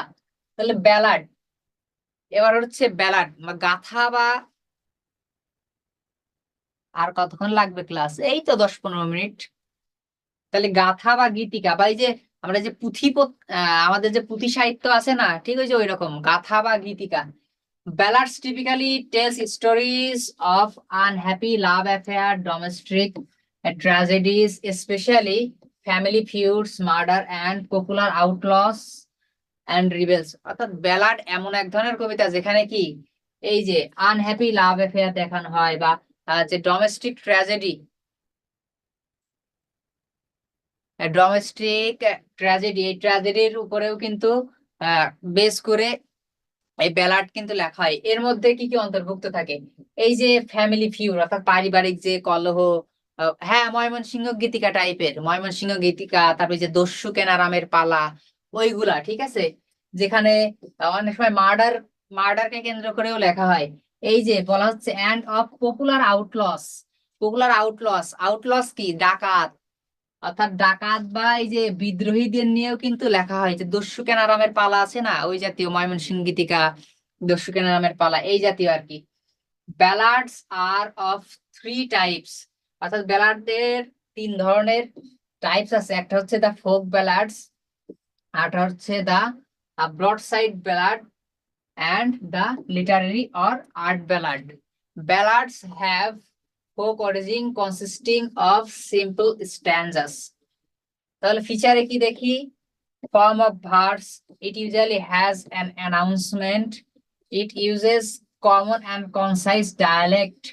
অর্থাৎ যেহেতু এই যে দস্যু কেনারামের পালা, ময়মনসিংহ গীতিকা, ঠিক আছে, এইগুলো কি, এগুলো বিভিন্ন অঞ্চলের কাহিনী নিয়ে লেখা না? তার মানে কি এখানে তো ডায়ালেক্টে লেখা। ডায়ালেক্ট মানে যে সাধু ভাষা বা চলিত যে কি বলে, একটা কমন ফর্মের যে ভাষা, ওইটা না। মানে যার যার নিজস্ব এলাকার যে ভাষা, ঠিক আছে, উপভাষা যেটাকে বলা হয়। বিভিন্ন এলাকার যে নিজস্ব ভাষা, ডায়ালেক্ট, উপভাষা, ওই ভাষাতে কিন্তু লেখা হয়। ইট has a simple and dramatic action, ব্যালাডস often start abruptly. অর্থাৎ এর শুরুটা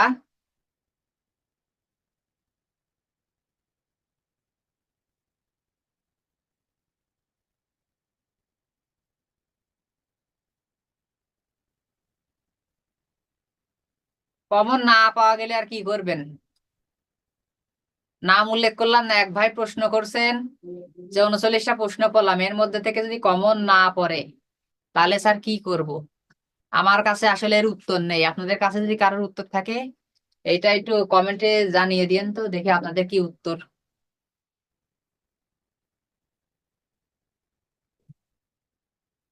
তারপরে কি আছে? এক্সাম্পলস গুলো দেখে নিয়ে এই যে অ্যানাবেলি, তারপরে la belle, dame sans merci by John Keats, it was not death for I stood up, is my team ploughing, এগুলো দেখে নিয়েন। Lyric, poem. লিরিক একটি হচ্ছে আহ কি বলে, আহ, বিস্তৃত এক ধরনের কবিতা, ঠিক আছে। Lyric is a type of poetry marked by emotion, melody, imagination and unified effect. অর্থাৎ লিরিক এমন এক ধরনের কবিতা যেখানে কি পোয়েটের ইমোশন, মেলোডি, তারপর ইমাজিনেশন, তার থিঙ্কিং দিয়ে কি করে কবিতাগুলো লেখা হয়। এবং আমি একটু শেষে চলে যাই, সেটা হচ্ছে এই যে লিরিক পোয়েম, এই লিরিক পোয়েমের মধ্যে কিন্তু অনেক কবিতা অন্তর্ভুক্ত। এই হ্যাঁ, আখি অনেক সুন্দর একটা কথা লিখেছেন, গুরুত্বপূর্ণ কবিতা অন্তর্ভুক্ত। সেইগুলো হচ্ছে যেমন ode, elegy, ballad, sonnet, dramatic monologue, hymn, এই সবগুলোই কিন্তু লিরিক পোয়েম। ঠিক আছে, originally lyric poetry was sung to the accompaniment of the lyre. আচ্ছা, লির অর্থ হচ্ছে এই যে গানের সুর বা গানের কথা। তাহলে এই যে লিরিক, এই যে কবিতা, এটা কিন্তু এই যে পদ্যের ছন্দে ছন্দে এইভাবে কিন্তু গাওয়া হতো। ঠিক আছে, এটা অনেক আগের একটা ফর্ম, এটা কিন্তু গাওয়া হতো। টুডে অর্থাৎ বর্তমানে the term encompasses poetry in which the poet expresses personal thoughts and feelings. কিন্তু বর্তমানে লিরিক কবিতা বলতে আমরা বুঝি যে যার মাধ্যমে পোয়েটরা অর্থাৎ কবিগণ তাদের কি পার্সোনাল ফিলিংস, এক্সপিরিয়েন্স এগুলোকে হচ্ছে কি বলে, প্রকাশ করে। The lyric is a broad type, এই যে আমি বললাম এক ধরনের বিস্তৃত কবিতা। ঠিক আছে, ব্রড টাইপ কবিতা যার মধ্যে যে সাবজিএমস অন্তর্ভুক্ত, এই যে কবিতাগুলো। ঠিক আছে, ফিচারে কি আছে, lyric is a subjective form of poetry, narrative of narrative or dramatic, narrative or dramatic in essence. Lyric poetry is rhythmic and has musical sound. তারপরে কি আছে, lyric poems or verse is one rooted in personal emotions and making song like. এই যে গানের মতো এবং personal emotion, এই যে রাইটারদের যে কি বলা হলো যে পার্সোনাল ইমোশন বা থট এক্সপ্রেস করে, এটাই হচ্ছে লিরিক পোয়েম। ঠিক আছে, এখানে অনেকগুলো লিরিক পোয়েম দেয়া আছে। অনেকগুলো লিরিক পোয়েম কি একটা ওয়ার্ড থেকে নিলেন, একটা এলিজি থেকে নিলেন, ঠিক আছে, একটা ব্যালাড থেকে নিলেন, একটা সনেট থেকে নিলেন, নিয়েই কিন্তু এক্সাম্পল দিয়ে দিতে পারেন। ঠিক আছে, যেমন ওর থেকে একটা নিলেন, ওর টু সাইকি নিলেন, দেখা যাচ্ছে, বা ওড অন গ্রেসিয়ান আর্ন নিলেন। ঠিক আছে, এখানে আনকমন কবিতার নাম দেয়া আছে, নাম না করলেন, একটা সনেট নিলেন। ঠিক আছে, একটা সনেটের নাম নিলেন, দিয়ে কিন্তু এখান থেকে কমপ্লিট করতে পারেন। তারপরে কি আছে, পাস্টোরাল পোয়েট্রি এবং ড্রামাটিক মনোলগ আছে। আজকের শেষ আলোচনা পাস্টোরাল পোয়েট্রি এবং ড্রামাটিক মনোলগ। এটা খুব বেশি পড়াবো না, আপনারা একটু পড়ে নিয়েন, তারপরে আমি একটু 2 মিনিট কথা বলি। সেটা হচ্ছে,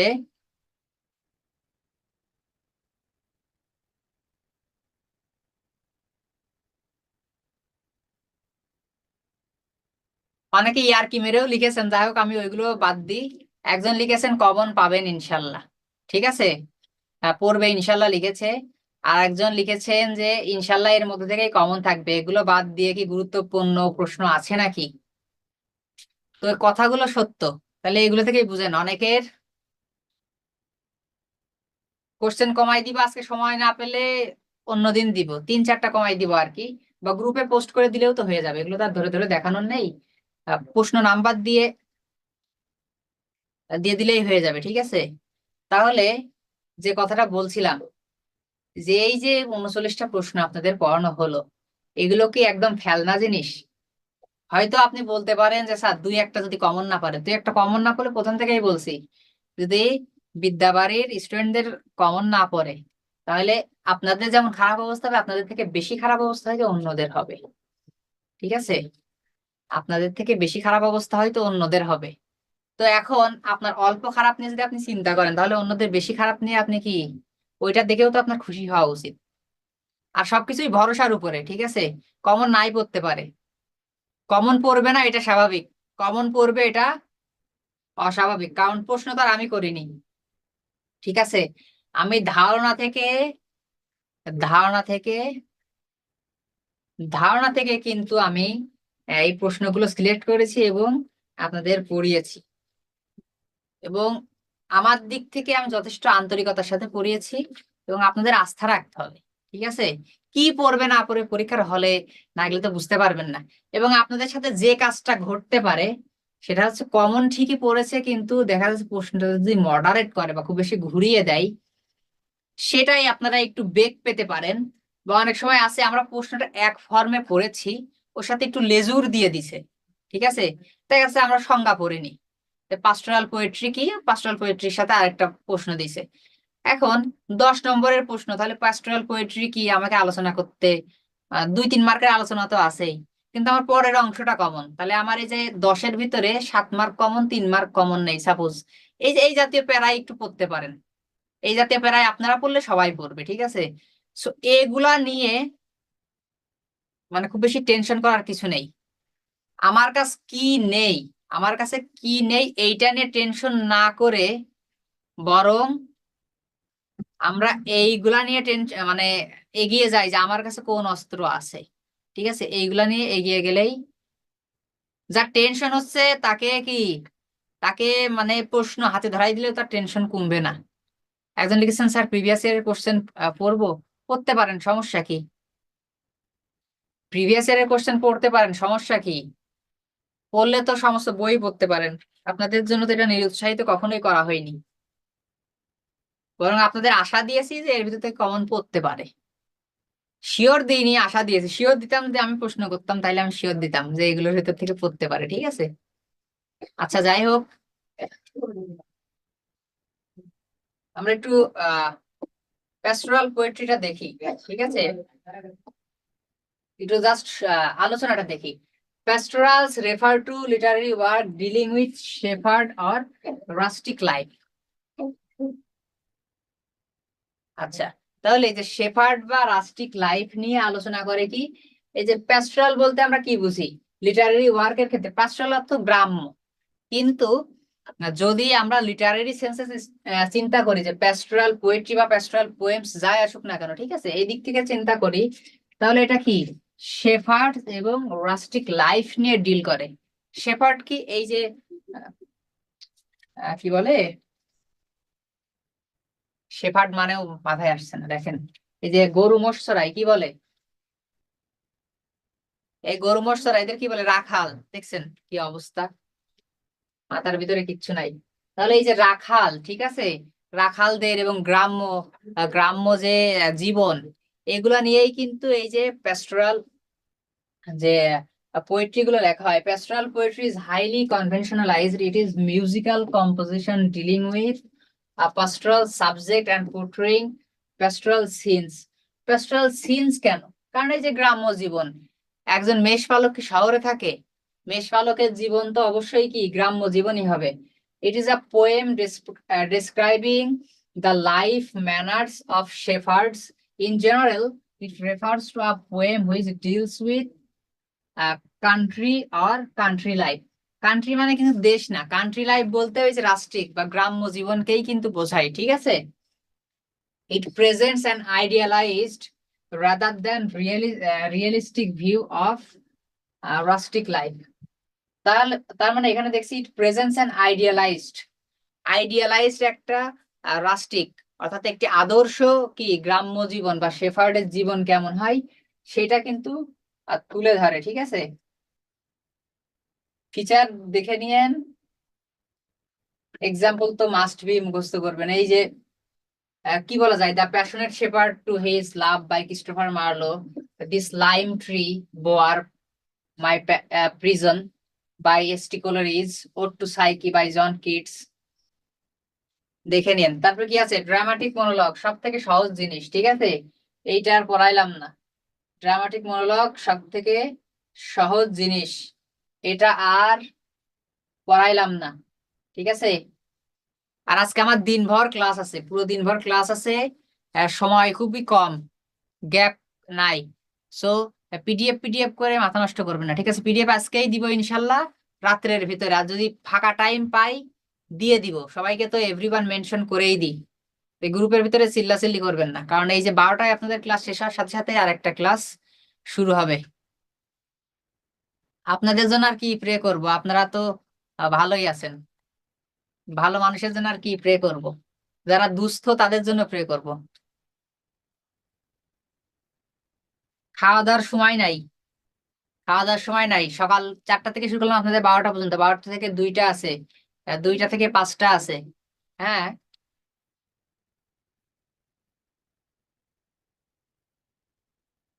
এক্সাম হলে এনআইডি কার্ড কি নিবেন? পারলে একটা রঙিন কপি নিয়ে যান, ঠিক আছে। পারলে একটা রঙিন কপি নিয়ে যান, লাগে না তারপর রঙিন একটা কপি বের করে নিবেন, কপি নিয়ে নিবেন। মেয়ের কথা কি বলবো, মেয়ে এখনো হসপিটালে ভর্তি, মেয়ের কথা আর কিছু বলার নাই, আর কি বলবো।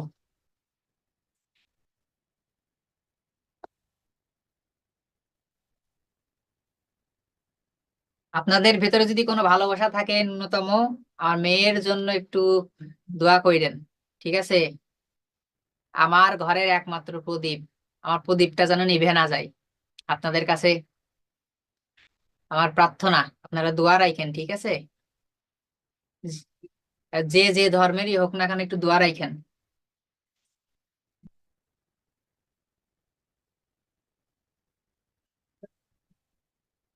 দান করব বেশি বেশি, চেষ্টা করি, দান করার চেষ্টা করি, কিন্তু আমি তো অনেক গরিব মানুষ, তারপরেও চেষ্টা করি। দোয়া করবেন সবাই, ঠিক আছে? আচ্ছা, তাহলে সবাই ভালো থাকবেন, সুস্থ থাকবেন। পরবর্তী ক্লাস করার মানে এই যে লং ক্লাস করার মন মানসিকতা নিয়ে থাকেন। এমন হতে পারে যে হঠাৎ করে আপনাদের সামনে ক্লাস নিয়ে হাজির হয়ে যাব, গ্রুপে দিয়েই দেখা যাচ্ছে 2-3 ঘন্টার ব্যবধানে, এরকমও হইতে পারে। ঠিক আছে, আপনারা একটু প্রস্তুত থাকবেন, যেহেতু 2-3 দিনের ভিতরে কোর্সটা আমরা শেষ করে দিব, প্রস্তুত থাকবেন, তারপর থেকে আমরা এক্সাম শুরু করব। সে পর্যন্ত সবাই ভালো থাকবেন, আসসালামু আলাইকুম।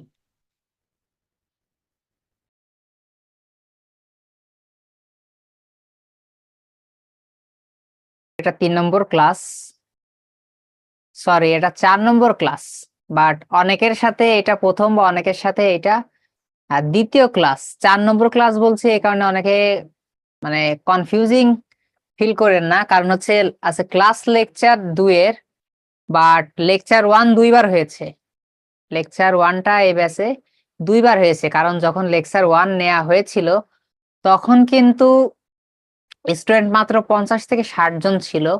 এখন স্টুডেন্টের পরিমাণ প্রায় 500 এর কাছাকাছি। শুনতে পাচ্ছে না কেন বলতেছে? আপনারা কি কথা শুনতে পাচ্ছেন পরিষ্কার? আপনারা কি আমার কথা শুনতে পাচ্ছেন? পিছনের বোর্ড কি দেখতে পাচ্ছেন?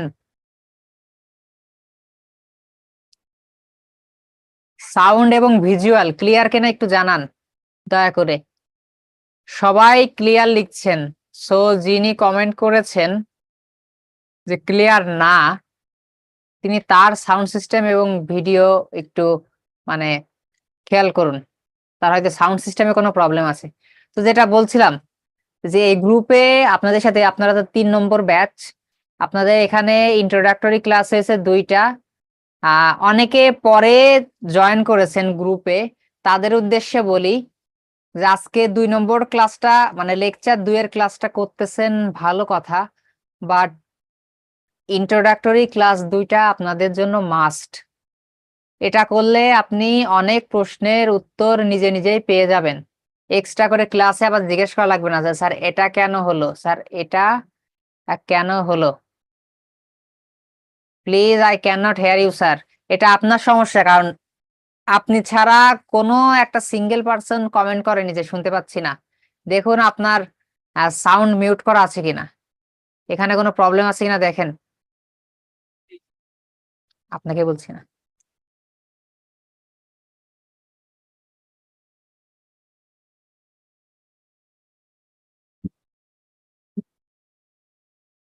তাহলে যেটা বলছিলাম যে ইন্ট্রোডাকশনের 2টা ক্লাস আছে, ওই 2টা ক্লাস সবাই আগে করবেন।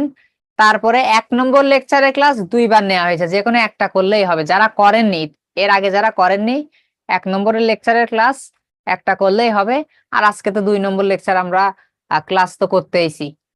সো একটা বিষয় বলে রাখা ভালো, আপনাদের গত ক্লাসের পিডিএফ গ্রুপে আছে, যেহেতু 1 নম্বর ক্লাস আগে হয়েছিল, গত ক্লাসের পিডিএফ গ্রুপে অলরেডি আগে থেকেই প্রোভাইড করা আছে, আপনি খুঁজে নিয়ে নেবেন। আর পিডিএফ ডাউনলোডে আপনারা খুবই কি বলে মানে মাথা খারাপ করে ফেলতেছেন, ঠিক আছে? মানে 2টা এর আগে আপনাদের 2টা ব্যাচ গেছে, কিন্তু 2টা ব্যাচের কোনো ব্যাচ এতটা অবাধ্য ছিল না আপনারা যতটা অবাধ্য। আপনাদের মেন্টালিটি নিয়ে আমার প্রশ্ন আছে, যে আপনারা নিয়মিত কমেন্ট করতেছেন টাকা দিয়ে ভর্তি হয়েছি, টাকা দিয়ে ভর্তি হয়েছি। সবাই তো টাকা দিয়ে ভর্তি হয়েছে, টাকা ছাড়া ফ্রি ভর্তি হয়েছে কে? গ্রুপে একটু ভালো করে খোঁজ রাখেন, গ্রুপে দৈনিক আপনাদের কিছু না কিছু আপডেট দেয়া হয়, যদি কোনো কিছু চেঞ্জ হয় সেটার আপডেট দেয়া হয়। কিভাবে পিডিএফ ডাউনলোড করবেন সেটার আপডেটও গ্রুপে দেয়া আছে। হোয়াটসঅ্যাপ থেকে কিভাবে করবেন, ব্রাউজার থেকে কিভাবে করবেন, সেটা যদি খুঁজে না পান সেটা তো আপনাদের ব্যর্থতা। তো আমি যারা ফেসবুক ইউজ করে, ডিরেক্ট ফেসবুক ভার্সন ইউজ করে, ঠিক আছে, ফেসবুকের যে অরিজিনাল ভার্সনটা যারা ইউজ করে, আমি তাদের একটু দেখিয়ে দিচ্ছি যে কিভাবে ডাউনলোড করবেন। প্রথমে আপনারা গ্রুপে যাবেন, ঠিক আছে, প্রথমে আপনারা গ্রুপে যাবেন। আশা করি স্ক্রিনে হয়তো ক্লিয়ার দেখতে পাচ্ছেন না, তারপরেও দেখুন এই যে মেসেজ অপশন আছে, এই যে গ্রুপ মেম্বারের পরে মেসেজ অপশন আছে, গ্রুপে ঢুকে মেসেজের নিচ থেকে এই যে চ্যাট, রিলস, ফিচার্ড, এই যে অপশনগুলো দেখছেন, চ্যাট, রিলস, ফিচার্ড, এটা একটু এইদিকে স্ক্রল করবেন। স্ক্রল করলে দেখবেন এইদিকে আরো কিছু ফাংশন আসবে, ফটোস, ইভেন্টস, ফাইল। তো এই ফাইলে ক্লিক করবেন। ফাইলে ক্লিক করলে আপনারা দেখবেন ওইখানে সব দেয়া আছে, ঠিক আছে। আপনারা ফাইলে ক্লিক করবেন, দেখুন ফাইলে ক্লিক করলে সিরিয়ালি চলে আসবে যে কি কি দেয়া আছে। কি দেয়া আছে দেখেন, কলেজ পিডিএফ অর্থাৎ সিলেবাস দেয়া আছে, এবং তার উপরে কি দেয়া আছে, তার উপরে দেয়া আছে হচ্ছে 1 নম্বর লেকচারটা, ঠিক আছে। তাহলে আমি আরেকবার বলি, সেটা হচ্ছে আপনারা গ্রুপে প্রবেশ করবেন। গ্রুপে প্রবেশ করার পরে এইখানে যে অপশনগুলো আছে, ফটোজ, রিলস, ফিচার্ড, যে অপশনগুলো আছে ওইখানে দেখবেন যে ফাইলস নামে একটা অপশন আছে, ওইখানে ক্লিক করবেন। ক্লিক করলে দেখবেন যে যে পিডিএফটা আপলোড করা হয়েছে ওই আপলোড পিডিএফ একদম সিরিয়ালি আছে। ক্লাসটা সিরিয়ালি গ্রুপে থাকে না, বাট এখানে দেখবেন পিডিএফ যেগুলো ডাউনলোড মানে আপলোড করা হবে গ্রুপে, সেগুলো সিরিয়ালি থাকবে। ওইখানে ক্লিক করবেন, দেখবেন যে ক্লিকের সাথে সাথে ডাউনলোড শুরু হয়ে যাবে। বা 3 ডট আছে পাশে, দেখবেন যে ফাইলের পাশে এই যে 3 ডট আছে, 3 ডটে ক্লিক করলে দেখবেন download file, view post, delete file. Delete ফাইলটা আপনাদের অবশ্য আপনাদের আসবে না, ডাউনলোড ফাইল আসবে আর ভিউ ফাইল আসবে। আপনার ডাউনলোড ফাইলে ক্লিক করলে ডাউনলোড হয়ে যাবে। এখন অনেকে খুঁজে পান না যে ডাউনলোড করলাম গেল কোথায়। তো অনেকে সেটে বিল্ট ইন ডাউনলোড নামে একটা অপশন থাকে, মানে সেটের সাথেই থাকে যে ডাউনলোড নামে একটা মানে অ্যাপস থাকে ডাউনলোড নামে, ঠিক আছে। এই যে সবুজ যে অ্যাপসটা দেখতে পাচ্ছেন ডাউনলোড নামে, ডাউনলোড করলেও এখানে পাবেন। আবার আপনারা দেখবেন যে কি বলে হুম যার যার স্টোরেজ যে এখানে দেয়া দেখা যাচ্ছে, ফাইল ম্যানেজার অন করে কেউ যদি হচ্ছে আপনার লোকাল স্টোরেজে রাখেন, অর্থাৎ ফোনের যে র্যাম রমের যে স্টোরেজ ওইটাইও কিন্তু পাবেন। আবার যদি কেউ হচ্ছে আপনার মেমোরি কার্ডে স্টোরেজ সেট করে রাখেন, তাহলে মেমোরি কার্ডের নামে যে ডাউনলোড অপশন আছে ওইখানে দেখবেন ফাইল ম্যানেজারের মধ্যে, ঠিক আছে, দেখবেন যে পেয়ে যাবেন। রুবেল হোসেন, এইগুলো আমরা করতে পারবো, ক্লাস শুরু করলে ভালো হয়। যত তো পণ্ডিত আপনারা না, তাহলে এত কমেন্ট করেন কেন, মেসেজ করে জ্বালান কেন যে ডাউনলোড করতে পারছি না। ক্লাস কখন শুরু করতে হবে সেই জ্ঞান ইনশাল্লাহ আমার আছে। যদি ভরসা রাখতে পারেন ক্লাস করবেন, না হলে লিভ নিতে পারেন। তারপরে দেখুন অনেকের যে বিষয়টা হয়, পিডিএফটা ওপেন হয় না। এর আগেও বলেছি যে পিডিএফ ওপেনের জন্য খুব ভালো একটা কি থাকার দরকার, পিডিএফ রিডার থাকার দরকার, যেমন অ্যাডোব হতে পারে, বা পিডিএফ ড্রাইভের অর্থাৎ গুগল ড্রাইভের পিডিএফ ভিউয়ার আছে, ওইটা সব থেকে ভালো। ওইটাও হচ্ছে খুব ভালো পিডিএফ দেখা যায়। এখান থেকে কি করতে পারেন। আর একজন লিখেছিলেন যে কেন হোয়াটসঅ্যাপ গ্রুপ খোলা হচ্ছে না, কারণ এখানে গ্রুপ খোলার ঝামেলা আছে। এখানে গ্রুপ খুললে হয় কি, কোনো ছেলে কোনো মেয়েকে নক দেয়, ছেলেদের যেটা কাজ, ঠিক আছে, ছেলেরা দেখা যায় যে মেয়েদের নক দেয় এইখানে, তখন আবার কি বলে অফিসে এটা কমপ্লেন দেয় মেয়েরা যে ছেলেরা হচ্ছে নক দিচ্ছে, ঝামেলা করতেছে, ঠিক আছে। সেই কারণে আমরা কোনো এক্সট্রা কোনো গ্রুপ খুলিনি, এবং আপনাদেরও নিরুৎসাহিত করছি যে আপনারা মানে নিজে নিজে কোনো গ্রুপ খুলবেন না। আপনাদের যা প্রয়োজন পিডিএফ বলেন, যত ম্যাটেরিয়ালস প্রয়োজন গ্রুপেই দিয়ে দেয়া হবে, ঠিক আছে। আপনারা এগুলো নিয়ে খুব বেশি টেনসড হবেন না। আপনাদের শতমার্কের যে প্রস্তুতির পুরো একটা মানে বড় অংশ, ঠিক আছে, 100 মার্কসের যে ম্যাটেরিয়াল সব এখান থেকে প্রোভাইড করা হবে। আপনারা পরে অ্যাডমিট হয়েছেন, আপনাদের পূর্বে যে আরো 2টা ব্যাচ আছে তাদের অর্ধেকের বেশি ক্লাস, অলমোস্ট 60% ক্লাস তাদের শেষ। সো আপনারা যেহেতু পরে অ্যাডমিট হয়েছেন আর আপনারা পরীক্ষার ডেটও জানেন না, পরীক্ষা কিন্তু দেরিতেই হবে, ঈদেরও অনেক পরে, অর্থাৎ জুলাইয়ের শেষের দিকে হবে ইনশাল্লাহ। সো প্যানিক হওয়া যাবে না যে কেন ক্লাস হচ্ছে না, ক্লাস এত দেরিতে কেন হচ্ছে, কারণ আপনাদের এই যে 1 তারিখ থেকে, 1 তারিখের পর থেকে আপনাদের হচ্ছে সপ্তাহে 4টা করে ক্লাস হবে। এবং আরেকটা বিষয় বলে রাখা ভালো, এই যে মোট 13টা প্রশ্ন যখন পড়ানো হবে, এর আগে 3টা হয়েছে, আজকে 3টা হবে, 6টা, এরকম করে যখন 13টা প্রশ্ন পড়ানো হবে, তারপরে আপনাদের স্ক্রিন, এটা কি ভাই, তারপরে আপনাদের 13টা প্রশ্ন হওয়ার পরে আপনাদের এক্সাম হবে। মুখস্থ করার টেকনিক দেন, সব তো মনে থাকছে না, মুখস্থ করার কোনো টেকনিক নাই, মারের উপরে যেমন কোনো ওষুধ নাই, মুখস্থ করার ওরকম টেকনিক নাই, যত পড়বেন তত মনে থাকবে, পড়বেন লিখবেন, ভালো কি বলে, ভালো পরিবেশে পড়বেন, মানে এক কোনো হইচই নেই, সাউন্ড নাই, নয়জি কোনো পরিবেশে পড়বেন না, নিরিবিলি পরিবেশে পড়বেন এবং ক্লাসে যা যা পড়াচ্ছি একটু মনোযোগ দিয়ে শুনবেন। তারপরে হচ্ছে যখন দেয়া হবে, কি বলে, পিডিএফ দেয়া হবে আপনাদের, পিডিএফটা ডাউনলোড করে হার্ড কপিটা রেখে দিবেন, পিডিএফ দেখে পড়বেন। যাদের মনে হয় যে অন্যান্য বই দেখে নোটস করবেন, এটা কিন্তু আপনাদের প্রয়োজন নেই, কারণ এটা আপনাদের অনেক সময় নষ্ট হবে। সবগুলো কিন্তু মানে যত যা লাগে প্রশ্নের জন্য, লিটারি টার্মসের জন্য, ফিগার অফ স্পিচের জন্য, ইনশাল্লাহ আমি সবকিছু আপনাদের গুছিয়ে দিব। এবং আমার পার্সোনাল যে নোটস আছে সেগুলোও কিন্তু আপনাদের সাথে শেয়ার করব, মানে এই পিডিএফ এর মাধ্যমে, ঠিক আছে, মডারেট করে আপনাদের জন্য দিব। আর এত কথা তো বলে ফেললাম, যারা আগের আছেন তারা তো আমাকে চেনেন, কিন্তু যারা নতুন তাদের বলে রাখি যে আমি মোহাম্মদ রায়হান সিদ্দিক, আমার অবস্থান আমার জেলাতে 17তম নিবন্ধনে, আমার অবস্থান আমার জেলাতে 2য়, এবং আমি বিদ্যাবাড়িতে প্রায় অর্ধ বছর শিক্ষকতা করছি। তো আরো 2টা ব্যাচ আপনাদের আগে যারা আছে তাদের আমি ক্লাস নিচ্ছি শেষের দিকে প্রায়, আপনারাও ধৈর্য ধরে থাকুন, সবকিছুই পাবেন, ধৈর্য ধরে থাকুন, সবকিছুই আপনাদের কমপ্লিট হয়ে যাবে, বেশি প্যানিক হওয়া যাবে না। জাস্ট আপনারা কি করবেন, পড়বেন, আপনাদের কাজ হচ্ছে পড়া, ঠিক আছে, আপনাদের সার্ভিসে আমি আছি, ঠিক আছে, আপনাদের যে কোনো প্রবলেমে ইনশাল্লাহ আমি দেখার চেষ্টা করব, কিন্তু গ্রুপে বেশি শোরগোল মাচানো যাবে না। আমি সবগুলোই কিন্তু পুঙ্খানুপুঙ্খভাবে বলে দিলাম যে কিভাবে পিডিএফ ডাউনলোড করবেন, কিভাবে কি পাবেন। এরপরেও গ্রুপে এসে হিরোইজম দেখাবেন না, ঠিক আছে, যে টাকা দিয়ে ভর্তি হয়েছি, এইগুলো করবেন না।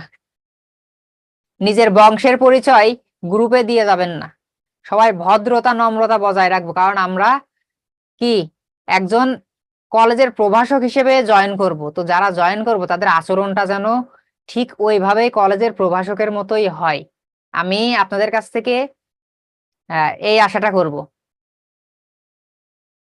আচ্ছা, আপনার পরিচয় দিতে হবে না, আমরা ডেমো ক্লাস দেখেই ভর্তি হয়েছি, ভালো লেগেছে আপনার ক্লাস, ঠিক আছে, ধন্যবাদ জ্যোতি। তাহলে আজকে আমাদের যে 4 নম্বর প্রশ্ন, সে 4 নম্বর প্রশ্নটা আমরা একটু দেখি। সেটা হচ্ছে, consider Doctor Faustus as a morality play. একটা বিষয় জেনে রাখবেন, প্রশ্ন অনেক সময় কিন্তু মডারেট হয়, ঠিক আছে, আপনি পড়ে গেছেন মোরালিটি প্লে, চলে আসছে রিলিজিয়াস প্লে, ঠিক আছে, সমস্যা ফেস করার মানে ফিল করার কিছু নাই, মোরালিটি প্লে আর রিলিজিয়াস প্লে এক, একটু ভিন্ন নাম কিন্তু এক, ঠিক আছে। তাহলে আমাদের প্রথম প্রশ্ন হচ্ছে, consider Doctor Faustus as a morality play. তারপরে কি আছে, Doctor Faustus conveys the renaissance spirit but it also does not discard medieval Christian element. এটা কিন্তু দেখেন 2007 সালে এসেছে। তারপরে, how far do you regard Doctor Faustus as a morality or religious play. তারপরে কি আছে, assess Marlowe's depth to morality play in Doctor Faustus, অর্থাৎ মোদ্দা কথা মোরালিটি প্লে বা রিলিজিয়াস প্লে। তো 3টা প্রশ্নই কিন্তু মানে কানেকশন আছে, একটা প্রশ্ন মনে হচ্ছে যে একটু আলাদা, বাট এটা আলাদা না, এইটাই যে যেটা বললাম যে মডারেশনের ফল, প্রশ্ন অনেক সময় মডারেট করে দেয়, ঠিক আছে? সো প্রশ্নগুলাও একটু খুবই খেয়াল করে দেখবেন, যে আমি বাসা থেকে পড়ে আসলাম এইটা পড়লো এইটা আমি তো লিখতে পারছি না, একটু পড়ে বোঝার চেষ্টা করবেন। এই 4টা প্রশ্নই মোরালিটি প্লে সম্পর্কিত। 4টা প্লেই কি মোরালিটি, সরি 4টা প্রশ্নই মোরালিটি প্লে সম্পর্কিত।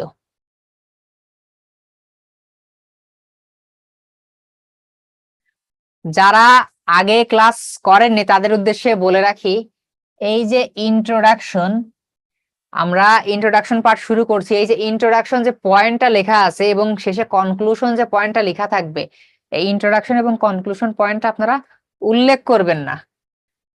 ইন্ট্রোডাকশন এবং কনক্লুশন পয়েন্টটা আপনারা উল্লেখ করবেন না, আপনারা ডিরেক্ট এখান থেকে লেখা শুরু করবেন। বাদ বাকি যত পয়েন্ট আছে সব উল্লেখ করবেন, বাট ইন্ট্রোডাকশন এবং কনক্লুশন পয়েন্টটা উল্লেখ করবেন না। অনেকে লিখেছেন স্যার ইম্পর্টেন্ট গুলো 5 স্টার দিয়ে দিবেন। জি, আমি 2টা সেক্টর মিলিয়ে 39টা প্রশ্ন পড়াবো, হিস্ট্রি সেকশন এবং ইন্ডিভিজুয়াল অথর সেকশন। 39টা প্রশ্ন আপনাদের পড়াবো, এইগুলো সবই ইম্পর্টেন্ট। ইম্পর্টেন্ট গুলো 39টা পড়াবো, না হলে 150টা প্রশ্ন পড়াইতাম। বইতে যে 150টা আছে বিভিন্ন বইতে, সেগুলো পড়াইতাম।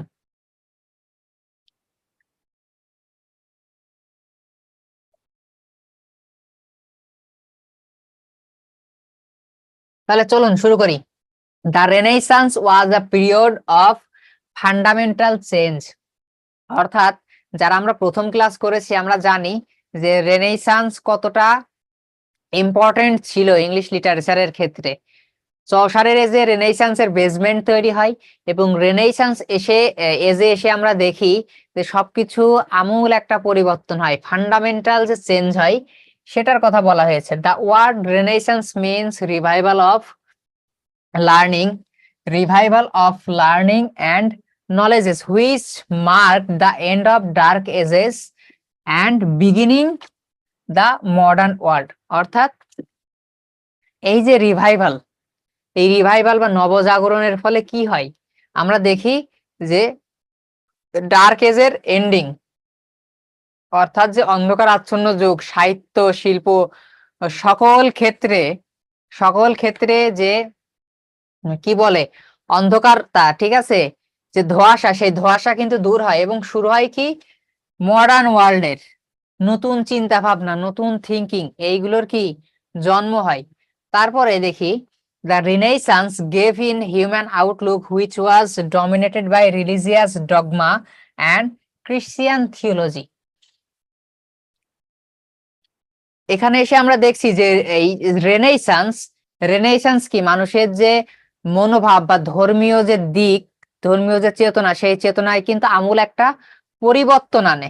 এবং এর ফলে কি হয়, এই যে রিলিজিয়াস ডগমাস এবং ক্রিশ্চিয়ান থিওলজি, রিলিজিয়াস ডগমা কি মানে ধর্মীয় মতবাদ বা ধর্মীয় যে কুসংস্কার, ধর্মের বেড়াজালে যে মানুষকে বেঁধে রাখা, মিথ্যা বলে যাই বলে কুসংস্কারের মাধ্যমে, সেইগুলো থেকে কি এই যে রেনেসান্সের যে মানুষজন তারা কিন্তু আস্তে আস্তে বের হয়ে আসে, ঠিক আছে? তাদের এই যে তাদের হিউম্যান আউটলুক কিন্তু চেঞ্জ হয়ে যায়। The play Doctor Faustus has many feature of morality ফেলে। এবং এই যে তাদের যে ধর্মীয় যে আউটলুক বা জীবনের যে একটা মানে পরিবর্তনের যে একটা ভঙ্গিমা, এই ভঙ্গিমা যে পাল্টে যায়, তার বড় একটা উদাহরণ হচ্ছে ক্রিস্টোফার মার্লোর ডক্টর ফস্টাস। এবং এই ডক্টর ফস্টাস যে একটা মোরালিটি প্লে, এটার অনেকগুলো বৈশিষ্ট্য